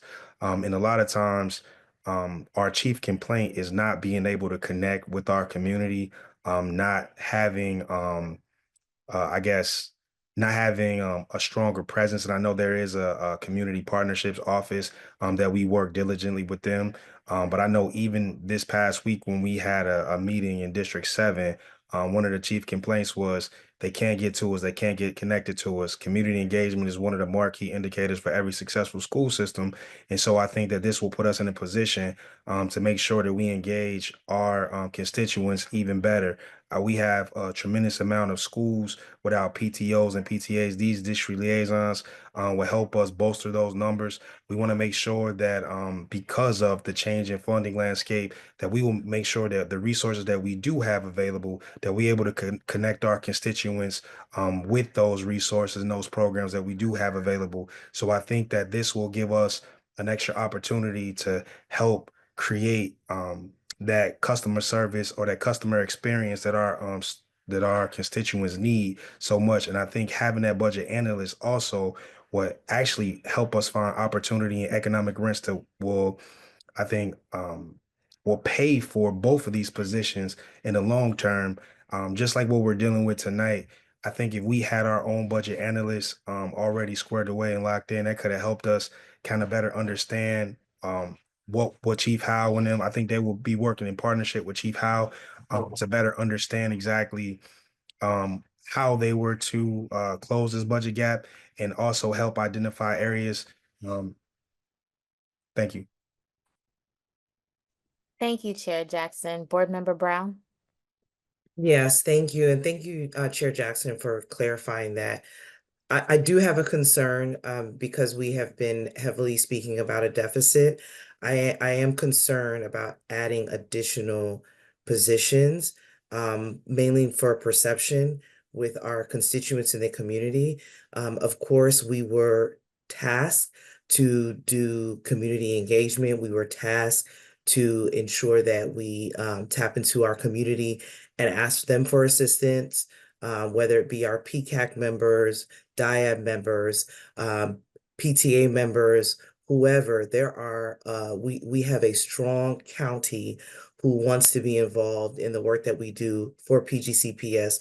So I just want to caution that we add positions in this deficit, this large deficit that we are in, especially not understanding or not knowing what the full scope is going to be like towards the end. But I feel as though since we were elected into these positions, this is a part of the job that we do. And so I wanted to point that out, but thank you. Thank you, Board Member Brown. Board Member Walker, I see your hand raised, but Thank you. Board Member Boozer Struthers hasn't spoken on this amendment yet. Can we go to Board Member Boozer Struthers and then go to you? Thank you. Thank you. Thank you so much. And thank you, Chair Jackson, for these amendments. So the board budget analyst, what I've been really interested in is strengthening how we tell the budget story through, a skilled, someone who really knows how to use information graphics and other tools to explain the budget. And I was wondering if, when you're thinking about this person in that position, would they really be focused on this concept of how to use information graphics and other tools for our constituents to better understand the budget. Can I answer that question, Chair? Absolutely. So yeah, absolutely. So the budget analyst person will be hired to, so you have finance, which is a very a niche subject. A lot of people don't understand finance as a whole, especially getting into the weeds. If we have a person that can interpret the financial nomenclature from, you know, the chief's house office, present us as board members with more digestible and palatable information for us to better understand, and also present it to the public in a way that they can understand. I think that there's a level of transparency that can occur, because a lot of times people are lost with inside of the numbers. Also, from just equipping us with the tools to better understand, to dive into the budget, having somebody that, not saying that this is like a us or them type of scenario with Chief's house office, but have somebody that's looking out for the interests of the board specifically, and how we're managing, because this is our you know, our biggest lever as far as our scope of authority. Having somebody that can support us in this endeavor, I think, is paramount in order for us to execute at a high level. So that's the reason why I think that this budget analyst position is of the utmost important. Okay, great. And I'm going to use my remaining time. Also, we've been trying to do this for some time. We actually had a plan in the budget to hire a few position communications, budget analyst, lobbyists. So to me, it feels like we're still trying to get there, and this feels part of a longer plan. And I understand the reasons why, and I agree that this is, I don't see this as because we're making up a deficit from Chief Howell's division. Like, I see it as an expansion of our constituent services and communications. The other piece is, while I do agree we are in such a tough spot around perceptions of where we add, where we reduce, but you know, my fight around the accountability not being reduced, I also feel like this board office is losing its ability. The board members and the office are losing our ability to fully do this job because our job is bigger and harder. May I have more time? Or do I need a second round? Can we hold that until, never mind. I think everybody. I could do a second round. Can you come in? Thank you so much. Chair Jackson, did you have something to add to that, or you had your own separate hand raised for Yeah, your? I had a different comment, but I was gonna respond to what Pam was saying. This was part of a bigger strategy on making sure that we deliver the services that are needed to our constituents. And I know this is something that we've talked about for quite some time, and we've taken these iterative approaches on how to get there. And I just think this is just another step in getting closer to what a full board looks like. And this model is set up in a lot of different, and especially the bigger counties across the country that serve some of the biggest school systems, that we are not equipped to handle the workload that we do have. And so I just want to make sure, as chairman, the reason why I put in this budget amendment, that we equipped our team to make sure we can handle 133,000 plus families and their concerns and their needs, and make sure that we can be good stewards of the budget. And that's the reason why I think we need to have our infrastructure in place in order to cater to our people. Thank you. Thank you so much, Chair Jackson. Board Member Walker. Thank you so much, and I appreciate the explanation, which was my first question, just to know a little bit deeper on what your thoughts were. For me, in my single vote, I'm not going to be able to support the $459,000 that comes alongside the district liaisons, and it's really built around, I think that for us right now, it behooves us not only in our role, but to leverage the relationships in the departments that we currently have.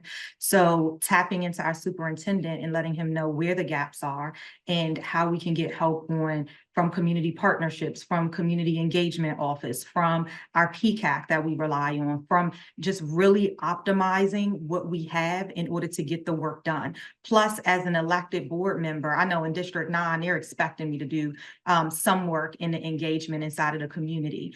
And while I recognize that this is over a full-time job, let me be clear, I do also want to be mindful of adding $459,000 in order to have 3 people inside of the board office to help us reach out a little bit more. So that's, I just wanted to give you my perspective on that piece right there. For the piece about the budget analyst, I am a fan. I've been asking forever about infographics, et cetera.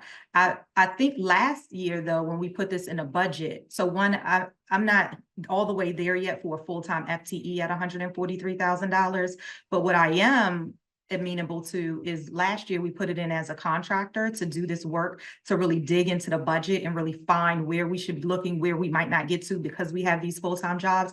I'm amenable to that and making sure we actually have that in place to do, which we didn't last year, even though we voted on it, but also to push the Superintendent House to say, hey, I think that actually this sits within your area of the how, because you all have this budget, and to be able to help us to tell the narrative of the infographics that we've been talking about forever. And so you help me with, can that happen there, or should that be somewhere else? Because we have to be able to tell the story about PGCPS. We have 62% of the budget. What does that look like? Where is our money going? And if we can't do it within what you currently have for resourcing, then I want to help with this amendment right here. So if you can help me with that so that I can know about supporting Chair Jackson on that particular one, because we do need that. Thank you. So yeah, so I appreciate that question. I appreciate that question. So, Oh, it was to Mr. House. I'm sorry. oh, sorry. Okay, all right. That's okay. It was just to Mr. House. Thank you so much, Board Member Walker. Ms. Lopez, can we have the timer start again for Superintendent House's response? Thank you, Chair Goins-McCann. Thank you, Chair Jackson, as well as Board Member Walker. I want to take an opportunity because what I'm hearing is the opportunity for our community partnerships to really work with the board to focus on the areas that you're speaking specifically about. And what I'd like to do, especially being that we have, I think, about 90 PEAs, is to have Mr. Morales to share about, he and I have talked about this and what that could potentially look like. So Mr. Morales, will you share just a snippet of what that could look like and a little bit about our discussion? Absolutely. And thank you, Chair Jackson and Board Member Walker. I appreciate your framing on the optimization piece, because as you know, this was part of the plan that was presented in October, and we're only about 4.5 months in, and we have started to realize some efficiencies. And as a part of those efficiencies, we really have streamlined the efforts to speak to the district liaisons, which we have. I think it's actually closer to 100 PEAs now spread across the 201 schools that can help support this work on the ground level. But we also have someone dedicated to those parent organizations. And this would be a great opportunity to collaborate and leverage what we already have with the board to identify those areas where you may be hearing that there's a lack of communication. But also, to your point, Board Member Walker, on the narrative standpoint, right, start planning now for the next budget work session so that we do have the necessary pieces in terms of infographics, videos, what we need to make sure we have a clear understanding that we can share with the community and really amplify and control that narrative. So those are 2 different parts of the team that we're happy to leverage and collaborate with the board on to see those things come to fruition.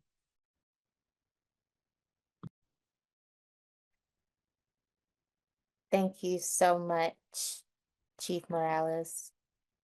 We've got more hands raised. Chair Jackson, I don't know if you raised your hand again or if you lowered it and then you're coming back for a second round. I apologize. The way that Zoom does this system is a lot different than other systems, so I want to make sure I'm going in order. It's my hand from when I was waiting from the first time. It's all good. No. Go ahead. It is now your time. I was gonna say, I know there can be a lot of back and forth, but I'll just say this as my last comment. One, I think that the 470 was it $75 or $400,000+ price tag, I think is a bit much. I don't think it will cost that for the FTEs. So I think just an overshoot with the price tag on that as well. Also we were price conscientious when we were developing this amendment. Instead of having 9 wanting to support everybody, we reduced it to 3.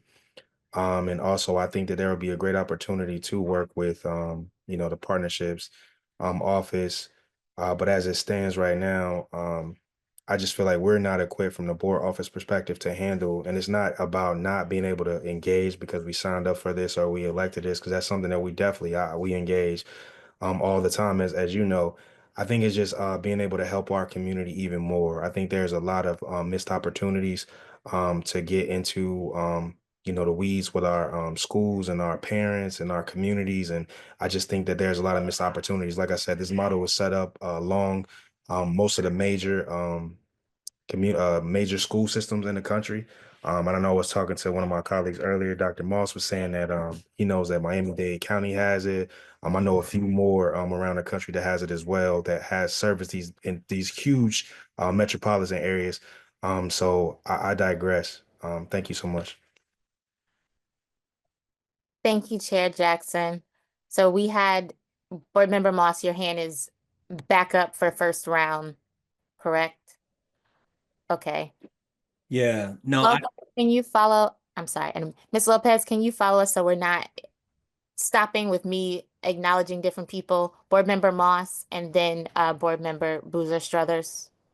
Yeah, I just want to speak in support of this amendment. I actually think, given as someone who represents District 7 on the school board, I have 3 functioning PTAs, and I see this as an opportunity for us to be able to strengthen that model, for the school board member to be able to work with our PCAC representative as well as this district liaison to be able to strengthen that work. You take as the Chair Jackson said, you talk about Miami-Dade, who's one of the highest performing school districts in the country, who has significant parental involvement and parental engagement. I met with all of my PTA leaders from last week and from across the schools that we have. And there was a number one concern that they needed help navigating the school district. And so having an additional support person who is working with the board member to navigate that can be powerful. Dr. Jackson is doing great work. I would love I thought Chief Morales was going to speak a little bit more around how Dr. Jackson's work can interface with the board's district liaisons work, but we'll get there if this amendment happens. I trust that the leadership will get us there. But I think this is a unique opportunity for us to set our board members up to be successful. And I know my colleagues might be feeling this, but I'm certainly feeling it. I wasn't here. Our workload has increased as board members. We now have more meetings to attend and whatnot. And I've missed some of our local meetings that are really central to being connected to the district, and this liaison can help. And then I just want to really honor one of my colleagues on the board as I say this. I watched a gentleman testify yesterday in Annapolis about the power of our schools. He spoke about our schools better than probably any of us could. I'm just going to give Tim credit for his work. He gave a powerful speech, but he's been working with a board member over the years and really engaging with that board member over the years. And so if we had more Tims who could go lobby on behalf of our district, and we had district liaisons who were able to develop those, I think we can really get somewhere.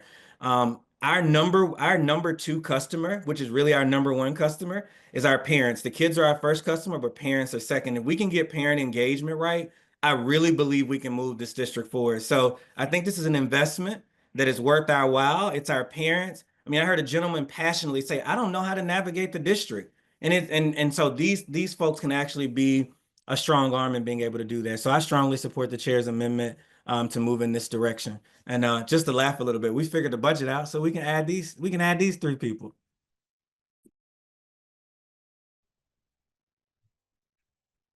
Board Member Boozer Struthers.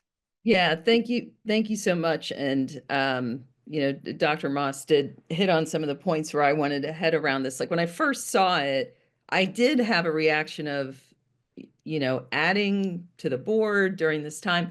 But honestly, I've now been on this board for 6 years. I think I have now served with 34 different board members over 6 years. And I've been through a lot of board office structure. and we are overwhelmed. We were not supposed to work 40 to 60 hours on this job at $18,000 a year. Let's just be blunt. County council members have staff. They have full-time staff, full-time job. We are working full-time. We have a third. I share someone with 3 other colleagues. It's untenable. We cannot serve our constituents the same way. When I first joined this board, we have an audit committee. We now have to all serve on 2 committees. Some of us are serving on 3 because we have a climate change action plan ad hoc committee. We have the disability advisories committee. We have PCAC. And I will tell you, the folks serving on those committees aren't getting enough.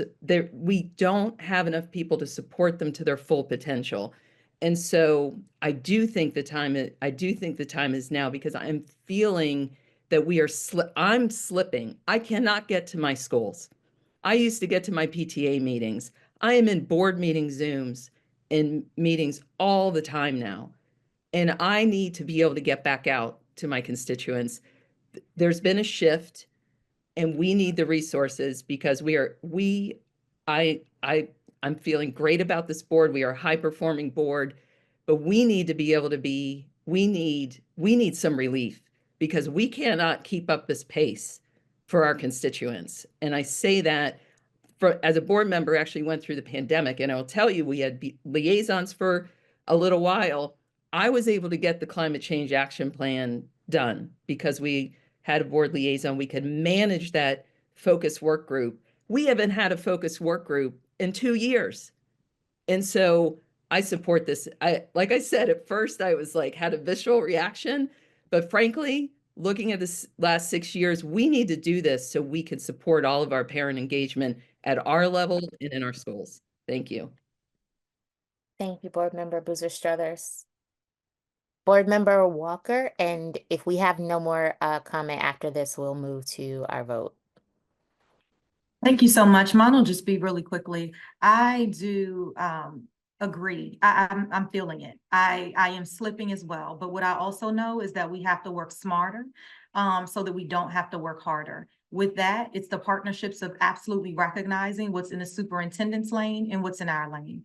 And to be honest, I think that a lot of the work that let me talk on me. A lot of the work, when I really assess it, that I'm doing for the board sometimes falls into what the superintendent's team should be really working on. And so when I look at the priorities of what it is as a board member, what my constituents need and what works for District 9, I've got to get smarter in doing that with the money that we have. And so I don't need to convince anybody. I think that there's probably going to be enough votes to move this forward. But at this particular time, I don't want anybody to feel, I'm talking to District 9 people looking right now, is that me not supporting this bill right now is really financially, and it's also ensuring that we get to the work that is necessary for board members. And so I know that each of my parent community staff, like I meet with them or I've met with them and they've come to the table and I know that they need support. So I'm gonna keep on working one by one. Y'all keep on coming one by one, and together we're gonna take 9 and we're gonna have to make this work with what it is that we have. So that's what I'm supporting for this particular time. But thanks so much. Thank you, Board Member Walker. Dr. Anderful.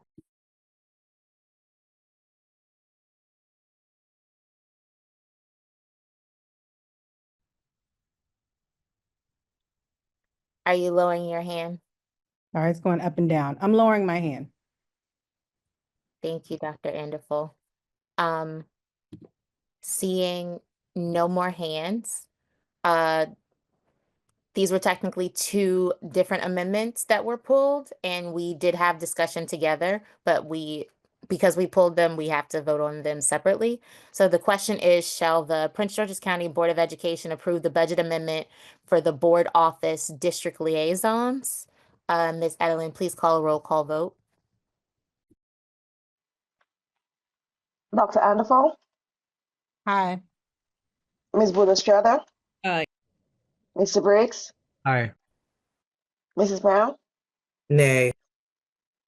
Mrs. Goins McCants? Aye. Dr. Moss? Aye. Ms. Walker? Okay, no. Chair Jackson? Aye. 6 in the affirmative. Thank you. The vote is 6 in the affirmative. The budget amendment is approved. The question is, shall the Prince George's County Board of Education approve the budget amendment for the board office, board budget analyst? Ms. Adelaide, please call the roll. I just had a discussion. I didn't hear the answer to my question to Superintendent House about this particular one right here. And then I wanted to ask if I could add a friendly amendment if Chair Jackson would take it. The first question I had is around, does your office or does Chief Howell's office possess the capabilities and the resourcing right now to be able to pull our infographics, et cetera, that's needed to tell the narrative? That was one question that didn't get answered during the discussion. So Chair Goins McCants, if you want that to be answered, that's fine. It'll help me with my vote. And the second piece was I wanted to ask Chair Jackson if he was amenable to this being a contracted position versus a full-time position, which will help me with where I'm voting on this. Thank you so much. I will let Chair Jackson answer that question. I do believe it is currently a contracted position, but I'll let Chair Jackson. Yes, thank you for that. No, I'm not. Okay, thank you. Thank you. And then Ms. Lopez, if you can put our timer up, and then to that point, I apologize, Board Member Walker. I missed the fact that that question was not answered. And so Superintendent House is able to answer it for us. Thank you, Chair Goins McCant. What I'd like to do, because I know that there would be an increase in workload, specifically in the budget office. So Chief Howell, if you want to talk about what those expected implications would look like, I'd appreciate it. Thank you. So to answer the question specifically, no, we don't have the capacity to kind of help visualize and tell the budget story. That's one of the goals that we'd like to be able to have. But right now our team is just beyond stretched with blueprint implementation and all the other things that we're responsible for. I know our experience in the past has been in working with other financial folks in some capacity with the county, or whether it's internal audit, and now we've got the Office of Integrity and Compliance. When it comes to really understanding the budget and helping to tell that story, they come back to the budget office. And so it does end up being a heavy lift for the team to help support that work because it is complex and complicated. So moving forward with this, I understand the need and the resources that would be beneficial to help tell that story. But it will also have additional impacts to my team in supporting that effort. And we're just already stretched pretty thin. Thank you so much, Chief Howell. And then thank you, Superintendent House, for getting that answer to the question, and Board Member Walker for bringing it up that we missed it. The question is, shall the Prince George's County Board of Education approve the budget amendment for the board office, board budget analyst? Ms. Adelaide, please call the roll. Dr. Anapol? Aye. Ms. Budastrada? Aye. Mr. Briggs? Aye. Mrs. Brown? Nay. Ms. Gross McCants? Aye. Dr. Moss? Aye. Ms. Walker? No. Chair Jackson?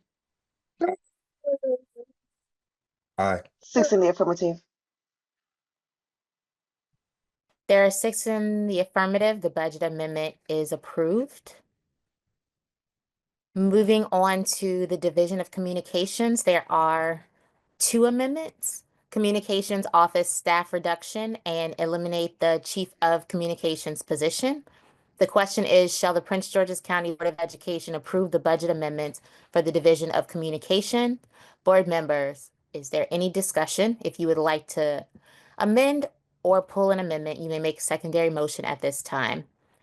Board Member Brown. Yes, I believe in yesterday's meeting, it was discussed that this was already withdrawn. So maybe Chief Howell can confirm, or Superintendent House.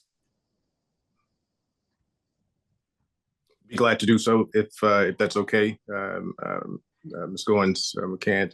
One of the things, and I'll let Chief Hal come off of mute. Our budget book was printed, and there was a kind of a mishap in timing.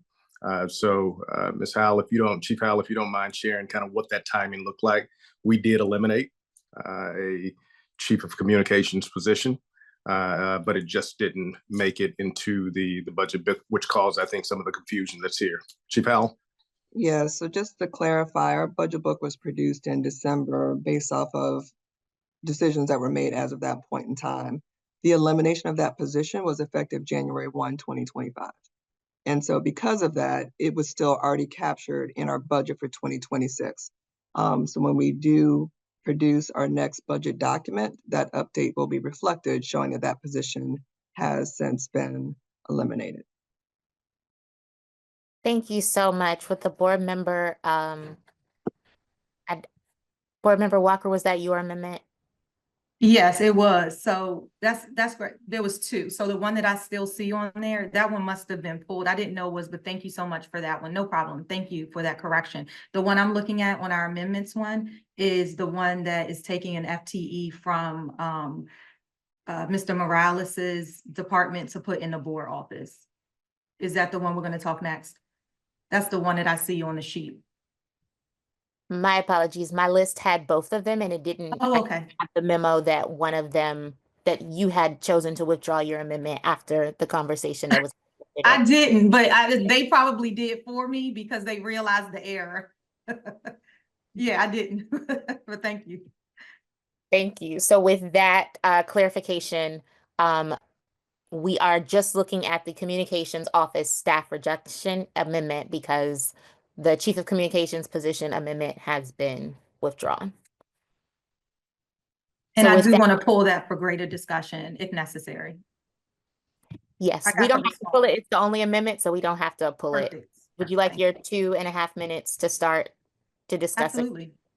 Yes, to start off the discussions, I just wanted to let people know why I put this one in here. This one is with the intention to move and reallocate funds. So as you know, the communications, there's been a request for the board office to have communications. And as a former chair, I can tell you that it is a lot of work to try to do press releases and everything as related to the Board of Education. So I recognize that the need is there. What I also recognize is that we don't necessarily have funding to put at that right now. So as I look at the different departments, I look inside where communications is and recognize that there is an opportunity to leverage one of those amazing resources there right over here in our own budget office so that they can stay focused on board communications. And it's not only about press conferences and things like that. We know that the administration doesn't do those type of things, but it's also about communications outwards for social, about our narrative, about talking to people about budget, about all of the things we want our public to know so that we can engage differently. It's all of that built in one.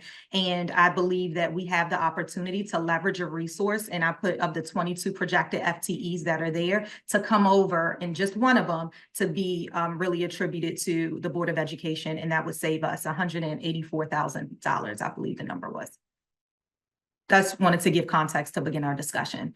And do I have more time? Yes. So I did get some of the response to that. And since I had it, it just says, just for the public who might not have seen the chat, that the administration strongly discourages this adoption of the amendment, giving the charge on communications and community engagement to better support our students and our families and our offices. The language access coordinator position that would be realized from the already proposed elimination by the associate superintendent within a division would support increased efficiency. I can't pull it down. Won't give me access. But thank you for that response. I think that'll help us to start the discussions. Thanks. Thank you, Board Member Walker. In the interest of time, Ms. Lopez, can you restart for Board Member Moss, Board Member Brown, and then Chief Morales? Thank you, Board Member Moss. I'd just like for Chief Morales to, if this position doesn't move, out of his office, what do he see as his office's role in supporting the board? I know there's been some questions about that. I myself reached out and was told that office didn't support the board. So if this amendment fails and this FTE stays with the other 21, and how does Chief Morales envision being able to work with the board to support communication with our goal of being one PGCPS? Yes, thank you for that question and this opportunity to answer. So just to put it in context, one thing is the position has already been proposed for elimination out of cycle to create an additional position as the language access coordinator within the Office of Interpretation and Translation to help with the increase. So if this was to go through, we'd have to identify additional funds because we do need that support. We've seen increases, I think upwards of 1,000 just from 24 to 25. But to get to the center of your question, Dr. Moss, those actually were the framework with which we work with the board was actually laid out in the communications plan, and I'm happy to share that with you.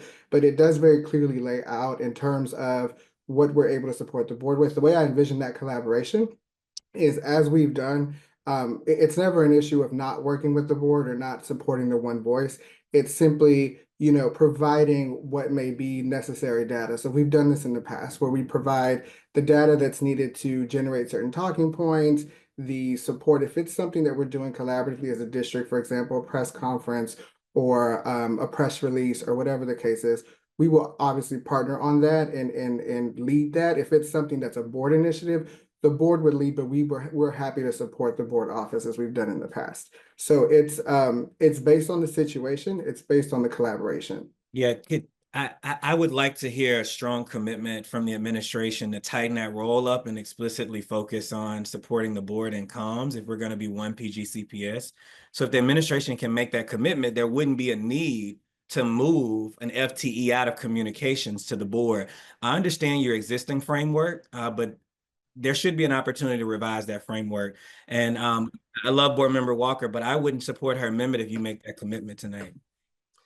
So one of the things, if you don't mind me jumping in, that I think we may be able to think about as well. And I think Dr. Moss, you made a humorous suggestion in reference to the gap being closed. I know there was an opportunity last year where the board was looking at having some contract support around this area. I might add, that might be an opportunity.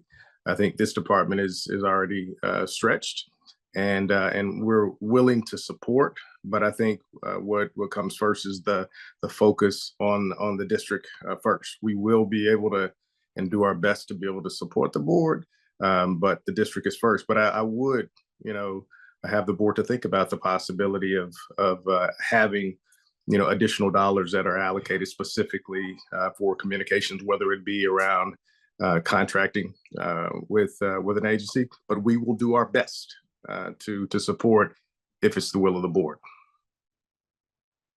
Thank you, Superintendent House. I have a point of clarification, and I saw several hands go up and down. So I want to get that part second. But my point of clarification from the way that I read the amendment is that we are funding the position that we want to have in the board office by taking one from communications. Can you confirm or clarify for that, Board Member Walker, just so that we and the public are aware of what we're actually voting on with this amendment? Absolutely. What I am saying is that the board office needs communications. We can't afford communications, but we do have a communications team that has a team. So what I'm saying is take one of Mr. Luis's, take it out of his department. So now he'll have 21. Put that one inside of the board office, and that board office represent that communications person will do all of the aforementioned discussions that I just mentioned for the board. Thank you. Now, what I will say is I will pull it in the if they will strongly support the board and list that out. But what I've heard is that probably can't be done. And so my amendment still stands as we need to move someone over. And if that doesn't go through, then we have to just vote on a budget as is, and that is the person inside of the office. Thank you. Thank you, Board Member Walker. And I also want to point out for clarity, when people lower and raise hands, it changes the order, so I don't know who was where. Board Member Brown, were you lowering your hand as in you no longer had a discussion? Thank you. And then Chief Morales, I know you answered Board Member Moss's question. However, your hand was raised prior to that. Are you raising your hand now again so that you can make that statement? And then after you, Chief Boyd raised her hand. So you're raising your hand to make whatever statement you raise your hand. Yes. Okay. In that case, so we can cut down on the amount of time y'all are hearing my voice. Ms. Lopez, can we allow just restarting the timer for Mr. Excuse me, Chief Morales, then Chief Boyd, then Chief Howell.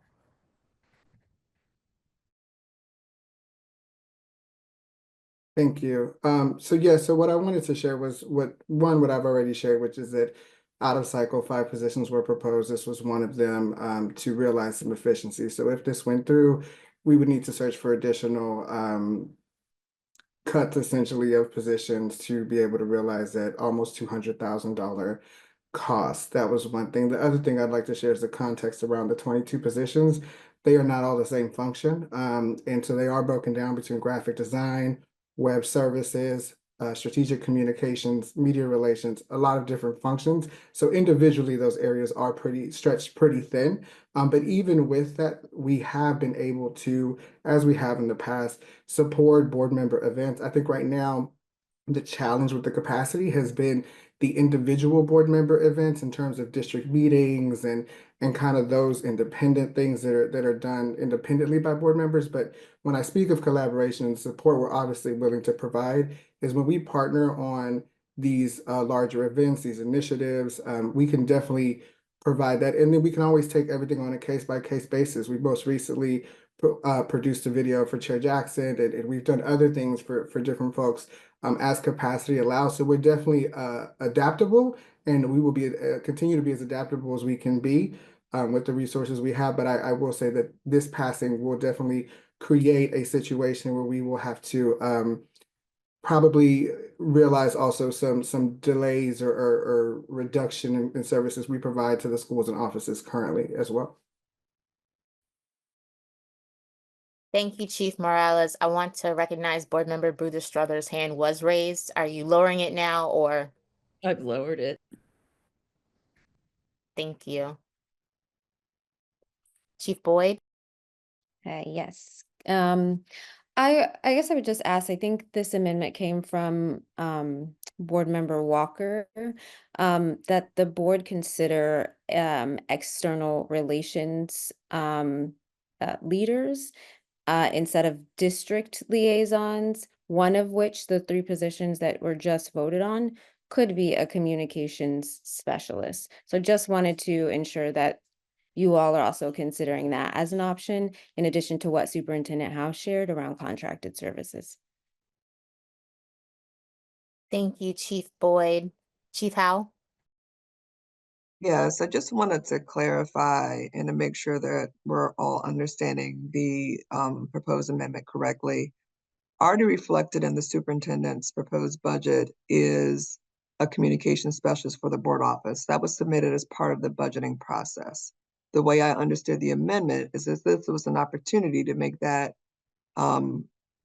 additional FTE request cost neutral.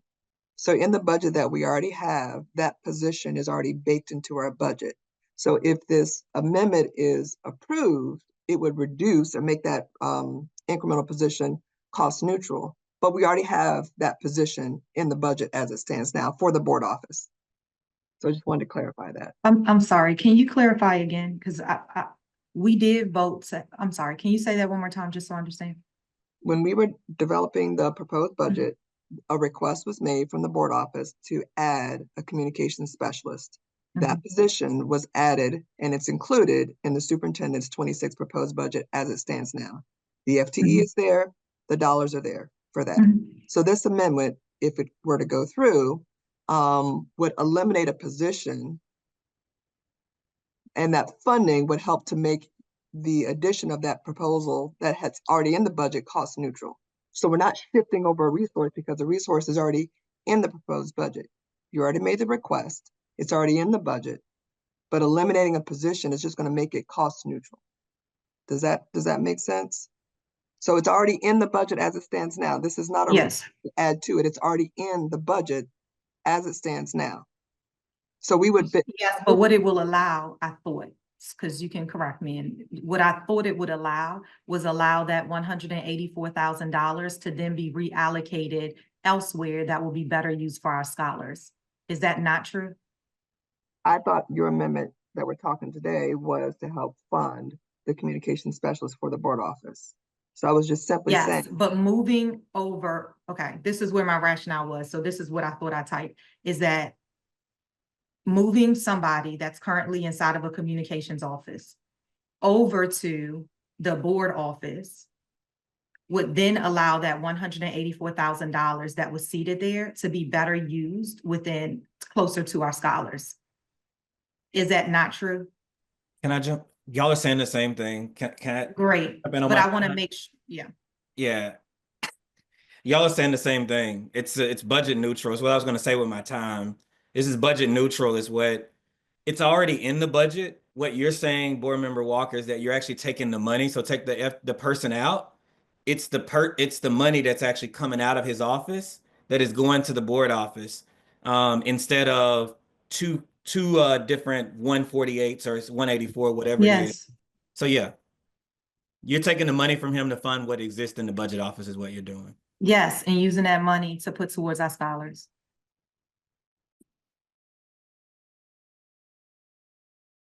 Thank you so much, Board Member Moss, for that clarification. Was that what you were using your time for altogether? Absolutely. I'd like to call a previous question on this if we can. If nobody else got anything else, forget my previous question. Let's just vote, because that means we would vote twice. Seeing no more hands, the question is, shall the Prince George's County Board of Education approve the budget amendment for the Communications Division, Communications Office staff reduction? Ms. Adelaide, please take a roll call vote.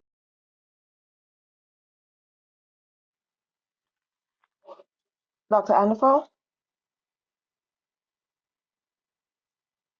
Sorry, point of order. That last question wasn't answered, Chair. Am I able to remind you of what that question was?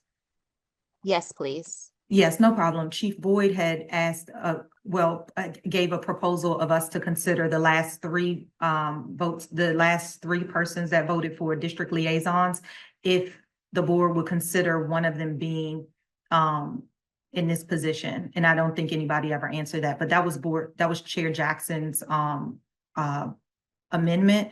So maybe he would need to answer it. It's point of order. It lacks germanity at this point, given that those motions have already passed. Perfect. Thank you. Just wanted to make sure we closed that. We never closed that one. Thanks. Thank you for that, Board Member Walker. This one is also your amendment, so just wanting to clarify that you are okay with us going on with the vote, your amendment. Absolutely. Thank you so much. Thank you. The question is, shall the Prince George's County Board of Education approve the budget amendment for the Communications Division Communications Office staff reduction? Ms. Adelaide, please take a roll call vote. Dr. Anifo? Aye. Ms. Booth-Estrada? No. Mr. Briggs? Aye. Mrs. Brown? No. Mrs. Joyce McCann? Aye. Dr. Moss? Aye. Ms. Walker? Aye. Chair Jackson? Aye. 6 in the affirmative.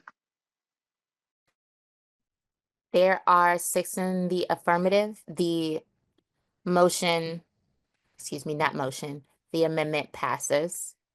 I think we're going to move on to the Division of Operations. There are 2 amendments, Economic Feasibility Study and Renaming of Schools. The question is, shall the Prince George's County Board of Education approve the budget amendments for the Division of Operation? Board members, is there any discussion? If you would like to amend or pull an amendment, you may make the secondary motion at this time. Chair Jackson, followed by Board Member Walker, and then Board Member Brown. Thank you so much, Chair Goins McCants. So with the economic feasibility study, I think that the intent is actually great, trying to make sure that wherever we decide to move the Sasser building, if we do move, that we do an economic feasibility study to see as we work to uh, move into a building, what would it mean for the community? So the economic feasibility study was geared towards kind of doing that economic analysis before we were to make a move. But I think working with the superintendent and Dr. Coleman, I think that they're doing some of that work already. So I would like to pull this amendment for now, and I think that they're doing a lot of that work already, and I don't want to duplicate efforts. But I would just like to see an analysis from the administration, if that's possible, on the impacts that it'll have on our communities. Thank you so much, Chair Jackson. I want to clarify, are you pulling it for further discussion or are you? I'm actually pulling it from considerations after further discussions. I'm pulling it from consideration today, and also with the renaming of the schools as well, while I still have the mic. I think that the opportunity to rename the schools, I think, is a noble effort, and there is conversation that's going on between the administration and also ourselves. And so, as we work out those kinks, and the superintendent lays out a plan and a pathway forward, I think that what we could do is postpone this budget amendment until we get more granular details on the rollout of the renaming of some schools. And I think that we can postpone this amendment for further consideration at another time. Thank you. Thank you so much, Chair Jackson. So to make sure that I am clear, you are rescinding one amendment and then postponing another amendment? Absolutely. Thank you so much. Board members, with those updates, do we still have our comments and questions? If so, we'll start with Board Member Walker and then move to Board Member Brown and then Board Member Boozer-Strother. Yes, and thank you so much for putting this forward, Chair Jackson. I am a fan of the renaming of our schools. I think it's imperative for us as a system. I do, as they go through, Superintendent House, as your team goes through and looks at it, I just saw the $10,000 price tag for it, and I do see the details behind it. Maybe we have some opportunity in there too, maybe even to leverage some of our scholars to be able to do some of the artistic work on that. So I just wanted to just add that for your consideration as we move forward and look to reduce costs, et cetera, especially because this is being postponed. So we have a little bit more time to do some research on that. Thank you. Chair Jackson and I talked a little bit about this, and there's a couple different pathways that can be taken. Quite frankly, this was the overall cost of renaming all of the schools that are in question. And you know, there very well could be a pathway where we look at this over the course of 3-4 years, so that the cost is spread out over multiple fiscal budgets. So we definitely look forward to additional conversation and doing it in a fiscally sound, smart way. Thank you. And for the remaining time, I just wanted to just in a peace of mind too. Thank you for that piece right there. And I like spreading it out and being intentional on it. I'm also a fan of renaming, is that we leverage our scholars inside of the process too. They're amazing artists, as you know, within our scholars. And it would be amazing to see some of their work within our buildings too.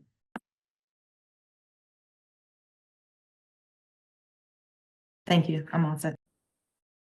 Thank you so much, Board Member Walker. Board Member Brown and then Board Member Boozer-Strother. Yes, so for yesterday's OBAFA meeting, we did discuss the cost. It's not 10,000, it's more like 10 million plus for renaming these schools. And so I wanted to make sure that I gave that clarification. And I also did want to give Dr. Coleman an opportunity, sorry for putting you on the spot, to kind of explain what those costs means, because I don't want to overstep or talk about, because we're not only talking about a changing of a name and a signage. There are significant costs when it comes to changing names. So if I can have Dr. Coleman speak on that. Sure. Thank you so much, Board Member Brown. So when we talk about renaming, we're talking about the significant costs around the, from an operations perspective on the rebranding aspects. So those are things like school signage, electronic signs, gym floors. Many of our high schools have auxiliary floors that would need to be renamed, gym bleachers, scoreboards. We have turf fields that have been installed in 11 of our high schools. Those would need to be redone. We're talking about stadium, scoreboard rebranding, cafeteria rebranding, some of which we just recently did at like a Gwen Park High School. And then we shift over to the academic costs. Many of our high schools have spring, fall, and winter athletic sports teams, and there's a significant cost associated with switching out all of the uniforms. We did one cost analysis for a high school. It was approximately $95,000 for a high school to rebrand all of the athletic equipment. And so those are some of the costs that we speak to that gives us a price tag of estimated over $10 million in order to initiate this work.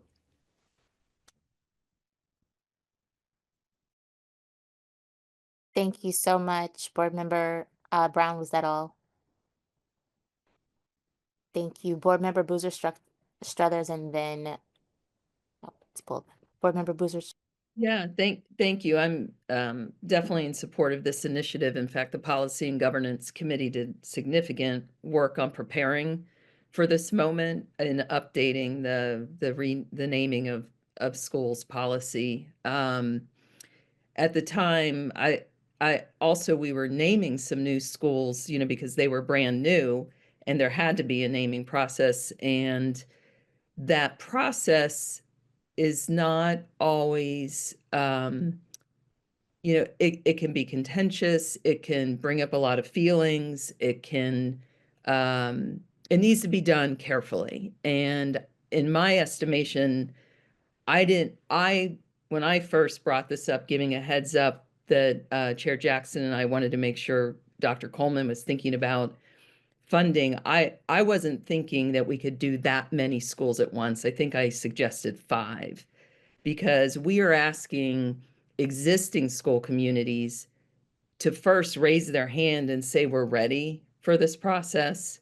So I do think we might have some reality around readiness and how quickly this moves. So I did want to raise that piece just from some of my experience around this, that we cannot assume every school community can move at the same pace around this. But I think the fact that Chair Jackson has prioritized this and that all that hard work we did to prepare for this moment, I just want to thank him for doing that. Thank you.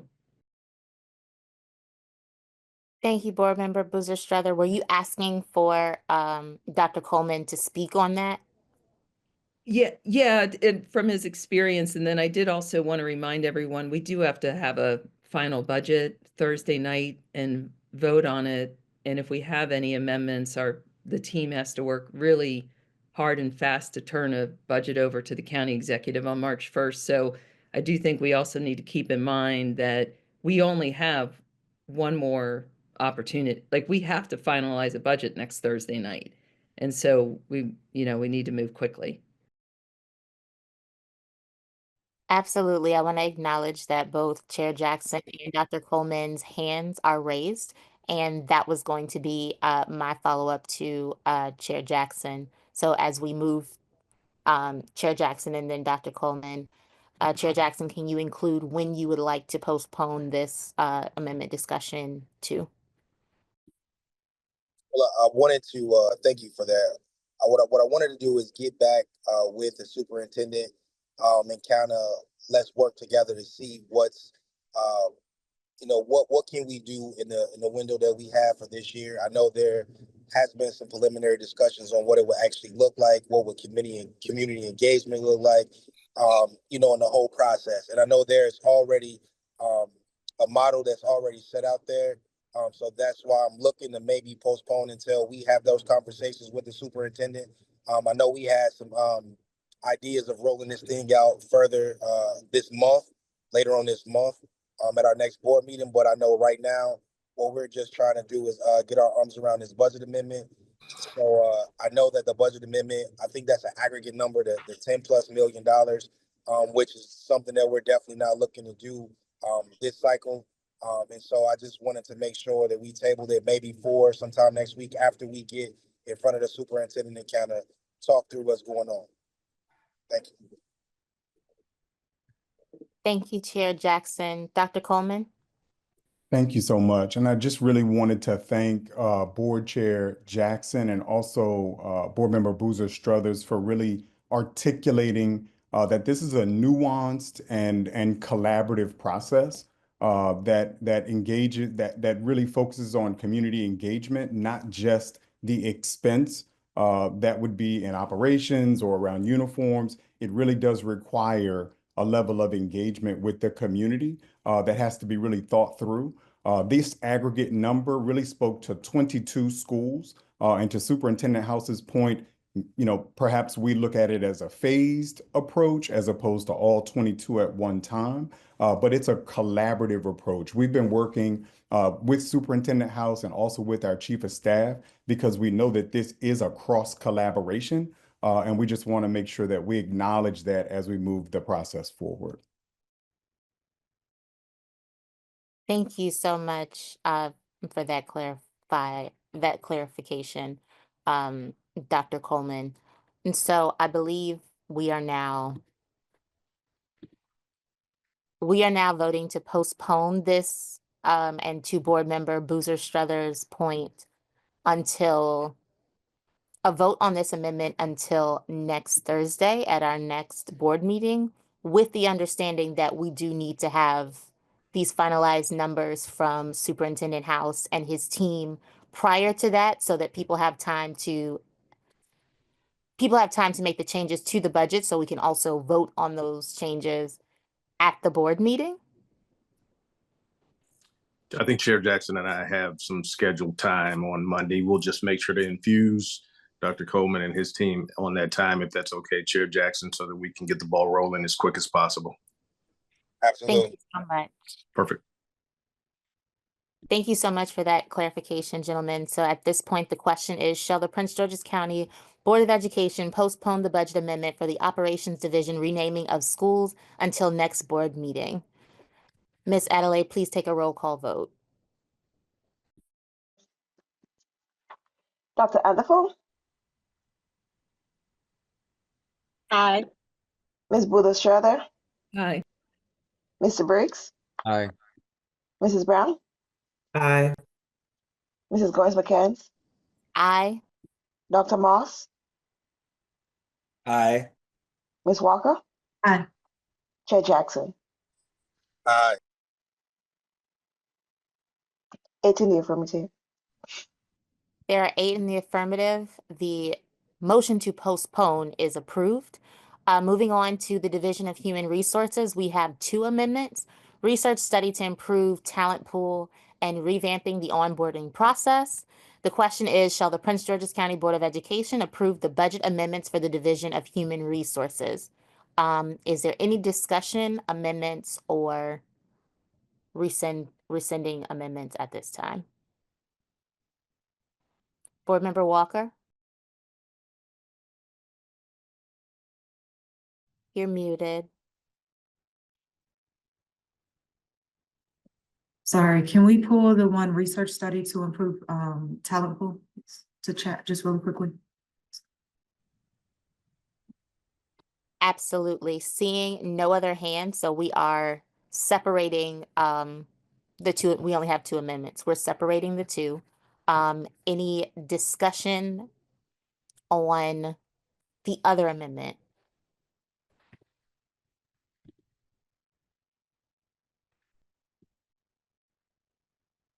Seeing none, the question is, shall the Prince George's County Board of Education approve the budget amendment for the Human Resources Division research study to improve talent pool? Miss Adelaide, please take a roll call vote. That's the one that we're gonna discuss, right? Before the roll call vote or no? Yes. Right. Yes, my apologies. I got It's that. no problem. We're Yep. working together. It's getting late. It's no problem. Board Member Boozer Struthers, are you raising your hand to discuss the one that we pulled or the one that we have not pulled? I guess at this point, I need to understand both of them. So I guess I thought we ended up in both will have discussion. No, this is the general section for us to have discussion. When we had multiple amendments for a division, we were trying to pull them. So if people had additional statements they want to make, but this My is open apologies. discussion on both Yeah. amendments. I No, ma'am. thought we ended up with them both essentially pulled because we had two and they just got separated, so. But Yes, your 2.5 minutes for your statement. I just don't, I would just like to know if these came out of the HR department's audit and we're actually supporting that. Like, I just need to understand where they came from.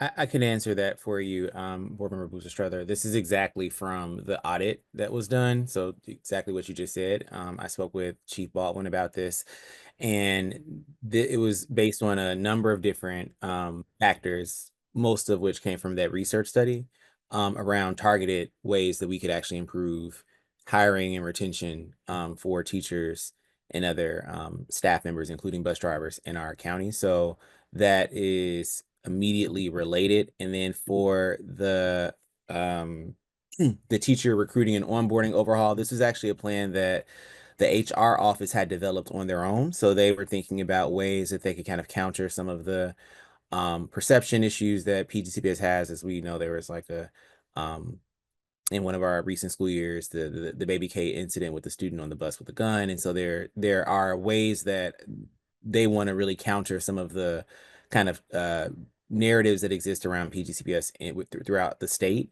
to be competitive with other counties in hiring and also retaining teachers. So this is all it's directly aligned to that research, as well as targeted action plans that the HR office has developed. Thank you. Thank you. Vice Chair Briggs, is your hand raised to speak in addition, or were you just trying to respond to Board Member Boozer-Strother's statement? Yes, the Thank latter. you. Board Member Walker?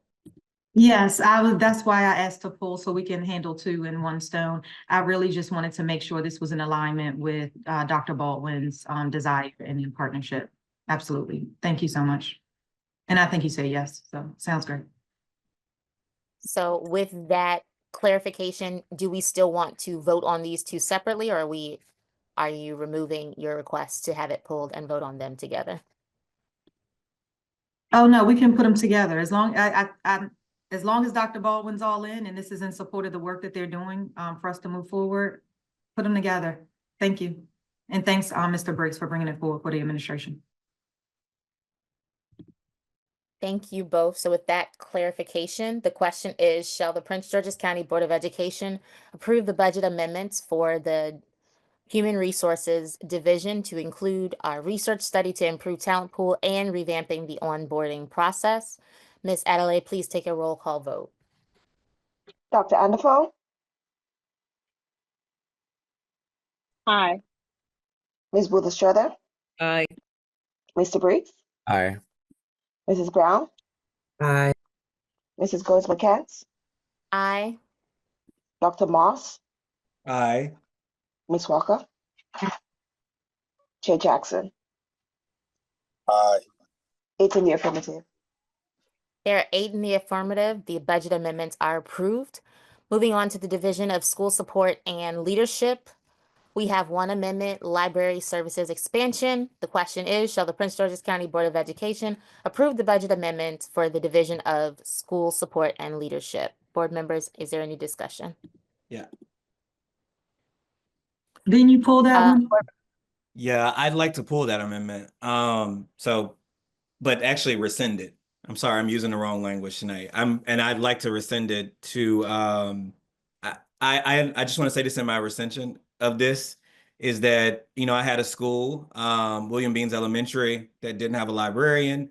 I really think at some point we need to focus on making sure all of our schools have librarians. I heard the feedback from the team around librarians and make sure we have full-time ones. We're just not there yet.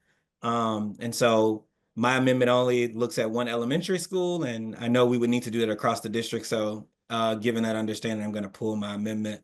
But I believe, yeah, we can not pull it, rescind it completely. Thank you so much for that, Board Member Moss. And I do want to shout out the parents at William Beans. And I don't know if you've ever been inside of it, but it actually has a library built in the center of the school. A really nice school built around a library. And they were really adamant about being able to have that for their young folks. Lots of multilingual learners at that school. So the opportunity to have a librarian who can find multiple books in various languages. But at this time, I'll hold it until we have a more comprehensive plan around librarians across the district.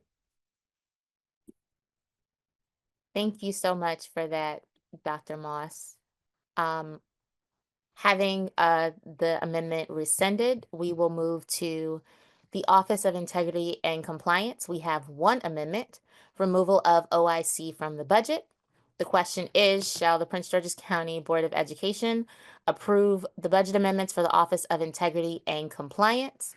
I see hands raised, so Ms. Lopez, please put the timers on for Board Member Boozer Struthers, Board Member Walker, and then Chair Jackson. Point of order, Madam Chair. Yes. I would just like to say that our executive director does have some legal guidance before we take comments about this particular amendment that I think is important to share. Absolutely. I want to acknowledge that Board Member Brown's hand also did go up. Ms. Lopez, can you note that as well? Do we, Director Fitzpatrick, would you like to share what that legal guidance is for us? Yes, we reached out to the board's legal counsel who shared that essentially, and I don't have it in front of me, so I'm not quoting, that we do not have the option to defund. If the board does defund this office, then it puts the board at risk of further legal matters to be forced to fund the office. We appreciate that very important context and clarification, Director Fitzpatrick. Board members, if we still have comment, I will again direct Ms. Lopez. We'll just start over as each board member talks, so we are saving time. Starting with Board Member Boozer Struthers, then Board Member Walker, then Board Member Brown. Yeah, thank you. I did introduce this amendment in 23. The board did let the General Assembly know that this was duplicative roles in office, the board's internal audit office, which has been around for decades and performs at a level that this office is nowhere near. 67 audits and more than 500 submissions to fraud, waste, and abuse, and annual audits. Right now, that's 12 FTEs for 2.2 million, yet somehow this office is spending 1.6 on 5.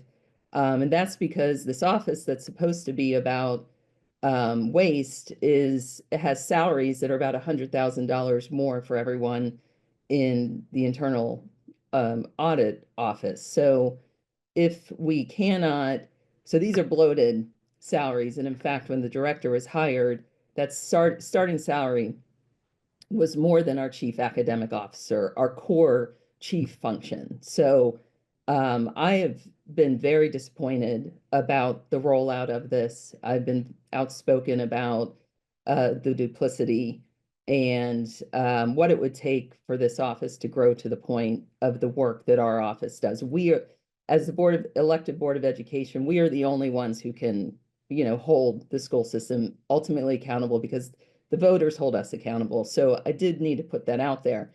I understand that the General Assembly is trying to work with us. They have a bill to move this budget. I, of course, think it's much bigger than dollars. But if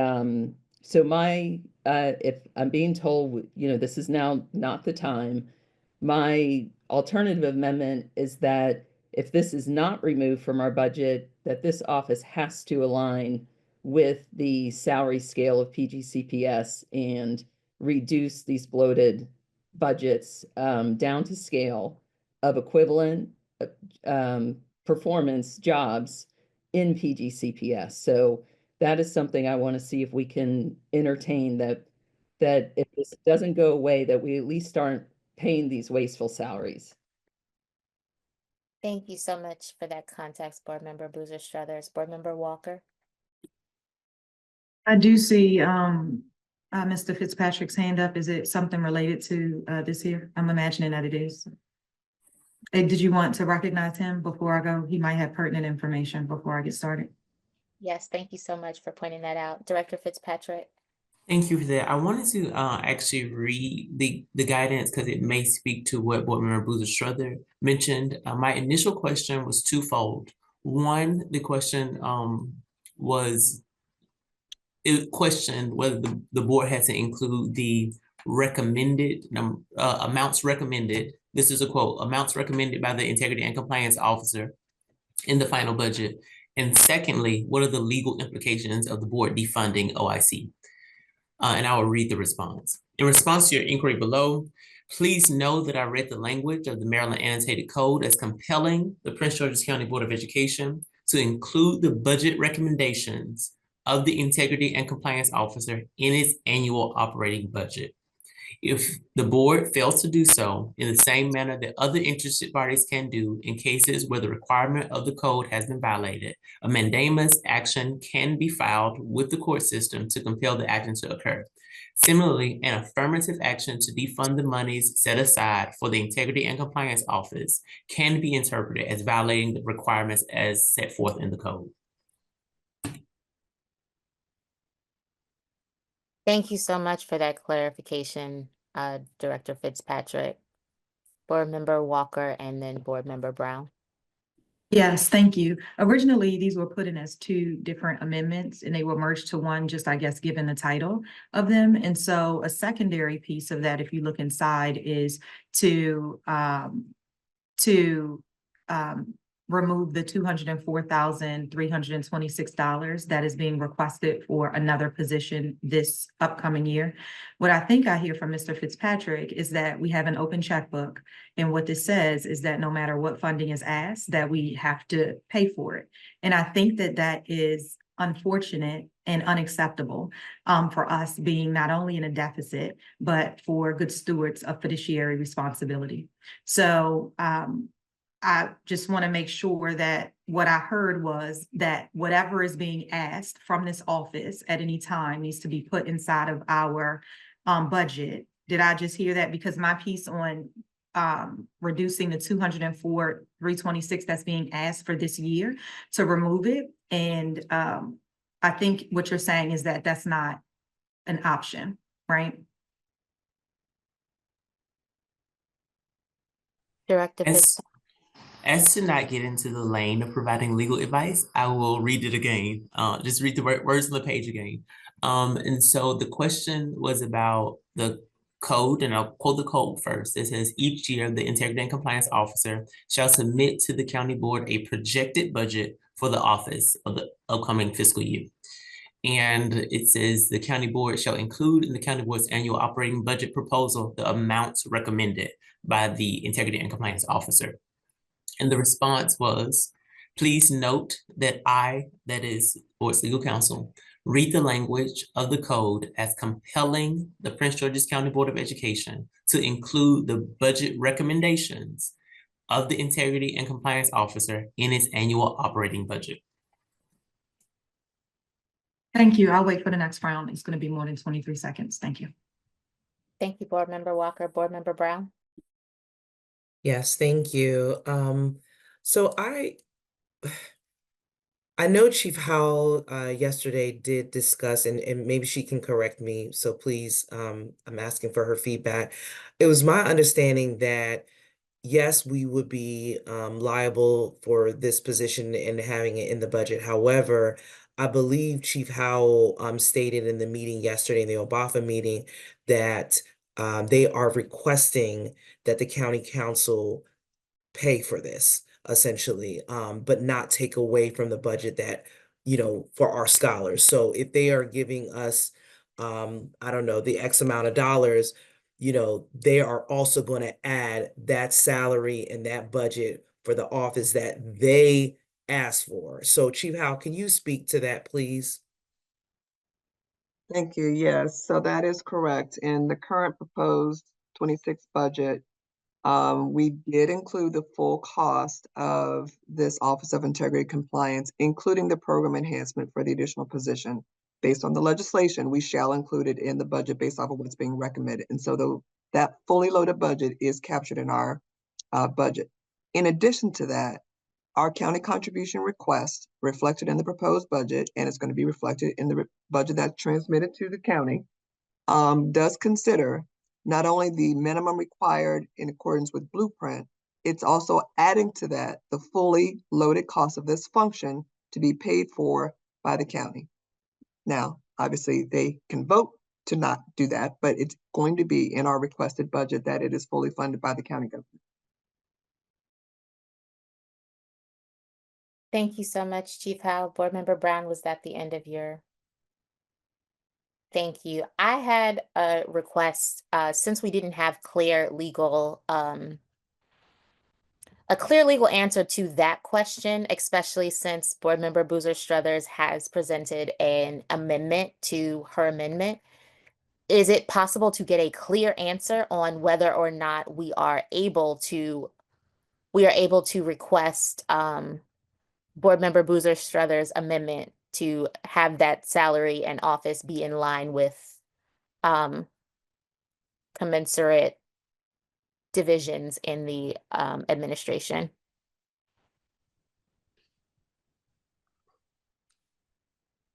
So what I will say, and I'll ask our legal counsel to weigh in here. I know a writ of mandamus is something that we paid close attention to. Mr. Henderson, do you mind sharing some of your insight in reference to this, if you don't mind? Yes. Good evening, board members. So I have not done the independent research into this issue, but based on the advice that was provided to the board by board counsel, what my understanding is of board counsel's advice is that the board could vote to defund the Office of Integrity and Compliance, but that defunding of the office comes with consequences. And one of those potential consequences could be a writ of mandamus, where a court would order the board to fund the office. Because what my understanding of the applicable statute is that the way that it's written, Prince George's County Public Schools shall fund the office. And so by defunding it, and if there is subsequent litigation filed, we will essentially at some point be ordered to fund it. So the board is within its discretion to vote to defund it, but it does come with consequences. Thank you so much. Board Member Walker? Yes, so my initial input was not to defund. I agree with you on defunding. It's here, it's a law. I won't vote for defunding it. But what I would like to do is on Thursday, if our legal counsel, they'll be there, if they can talk to us about ramifications or alignment for Board Member Boozer Struthers' request for putting this in line with other PGCPS functions, number one. And then secondary piece about what my original request was about the $204,326 that's being requested this year, if that can be deferred into a future year until we can hear from the council on whether or not they're taking it on, because they might not. They also are at a deficit as well. So we don't know that they're taking that, to be honest. So likely it will be sitting exactly where it is. So I would like to know what can be true for us to just say, hey, let's pause a minute on this additional $204,000 until next year, so we could now really see what comes out of it, because it might pay for itself and then we'll all be winning. That is my request. If we could wait until Thursday where they could answer those two questions, because they were two different amendments. They just got lumped in. Thank you.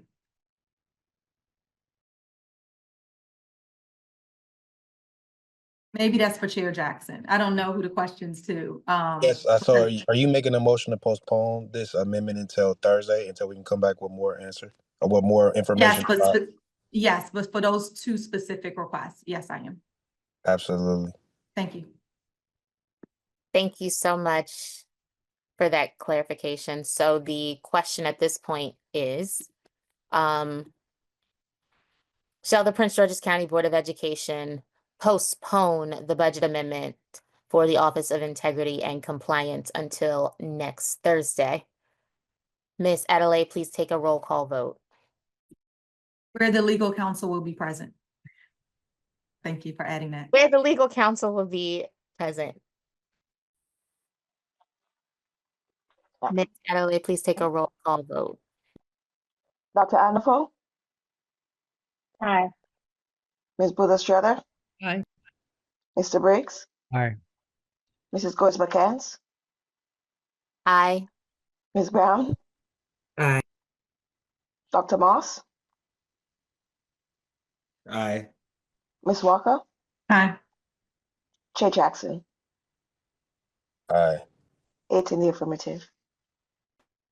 With 8 in the affirmative, we will postpone that amendment pending legal counsel's response. Lastly, our last amendment for the evening is for all divisions and offices, reduction of travel and central office discretionary funds. The question is, shall the Prince George's County Board of Education approve the budget amendment for all divisions? Any discussion, recension, or amendments? This is one of my items, so I'm gonna pull it. But if the budget crisis has been solved, it might not be necessary, but I'd like to pull it for discussion. It's the only amendment in this section, so we don't need to pull it for discussion, but we're open for discussion, board members, if anyone has anything they would like to. Questions, comments, changing the amendments, anything at this point in time.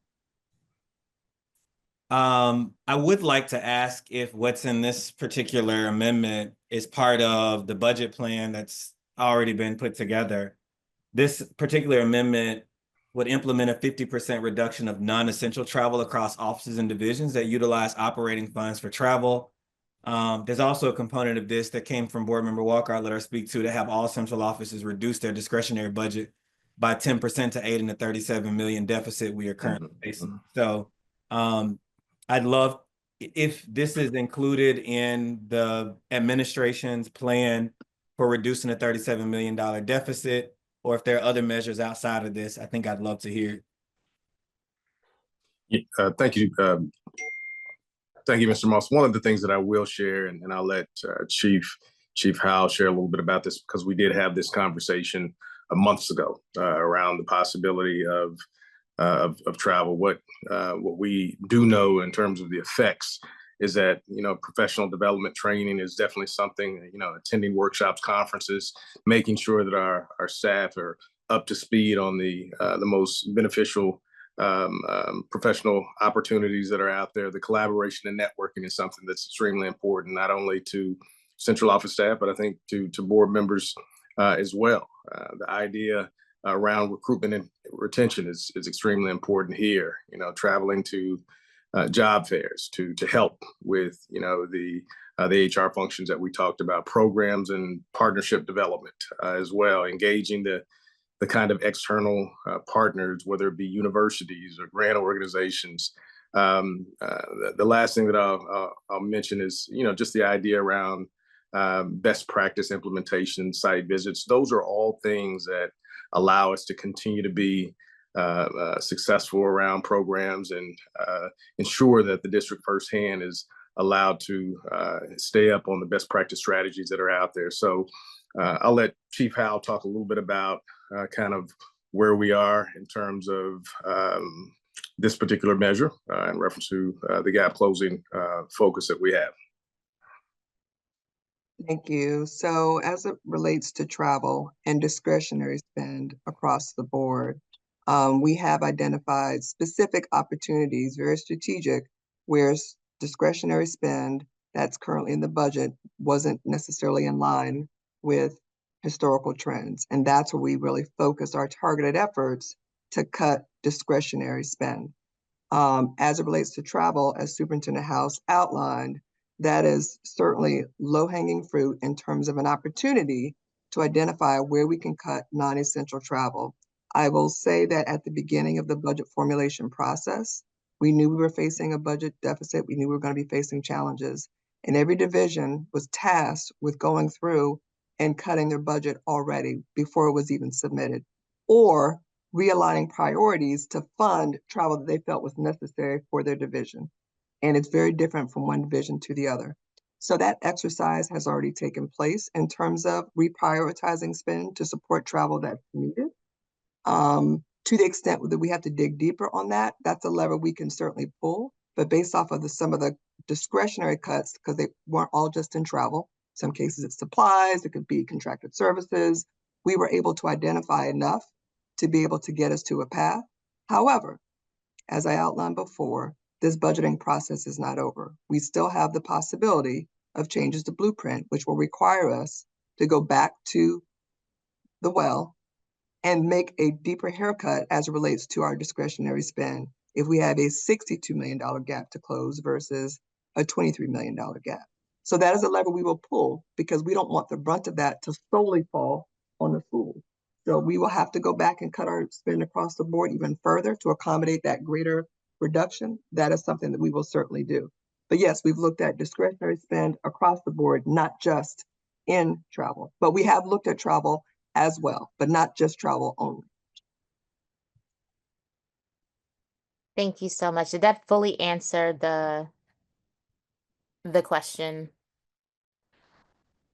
I'll Board Member second Walker. Brown.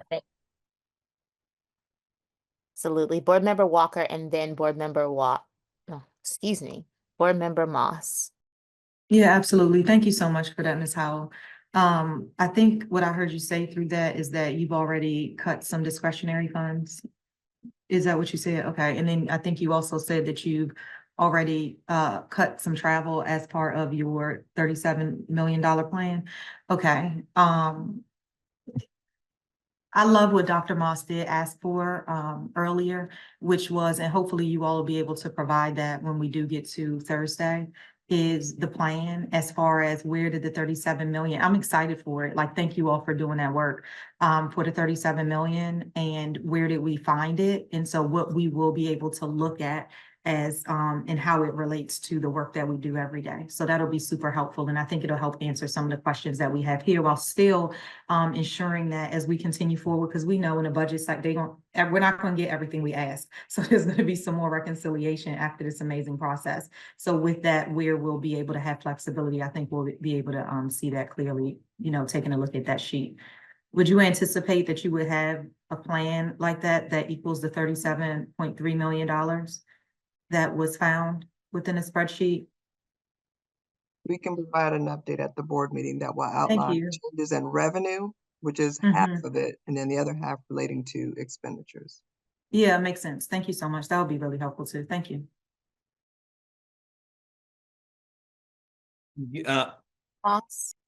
Given that understanding, I believe I can table this amendment to our board meeting next Thursday. If it's the will of the body, happy to table it. Also, the understanding that I'll likely amend it to exclude teacher professional learning as part of this. I was prepared tonight to revise this reduction to not include teacher professional learning, but I'd like to table this until next Thursday after we've seen the administration's plan for the $37 million reduction. Thank you so much, Board Member Moss and Board Member Walker. The question is, shall the Prince George's County Board of Education postpone the amendment for reduction of travel central office discretionary until next Thursday? Ms. Adelaide, please take a roll call vote.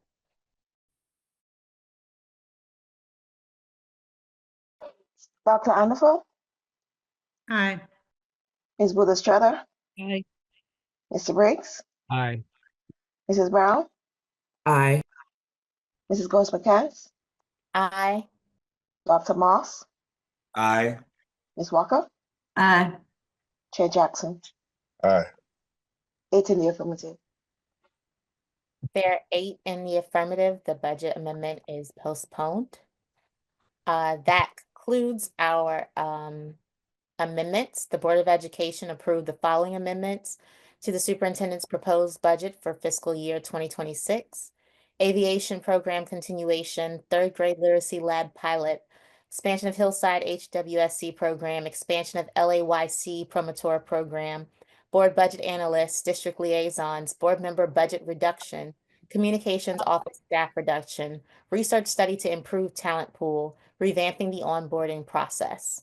The board will consider the following amendments at the next board meeting: strategy offices merger, renaming of schools, Office of Integrity and Compliance, aligning employee salaries with the PGCPS salary scale and postponing enhancements, and the reduction of travel central office discretionary funds. Thank you all so much. Oh, apologize, Board Member Walker. Yes, thank you so much for recognizing me. I was just wondering, when it comes to the Office of Integrity and Compliance, can we break those back out again, please? Because I think they're two different discussions. I can be more clear. So there's, did you understand? There were originally two amendments. There was the one that Board Member Boozer Strother did the friendly amendment on today. And then there was a separate one for the $204,000. If we could just break those up so we could talk about those separately, that would be great. Thank you. I'm seeing a head nod, so thank you so much for that call out, Board Member Walker. With that, thank you all so much for your hard work this evening and how late we've been on the call. I know we are all incredibly dedicated to making sure we have the best school system in the country. And with that, I now return the meeting to Chair Jackson. Thank you, Board Member Zakia. Thank you all for watching and joining us tonight. And with that being said, the Prince George's County Board of Education budget work session and public hearing for FY 2026 is adjourned. Good night.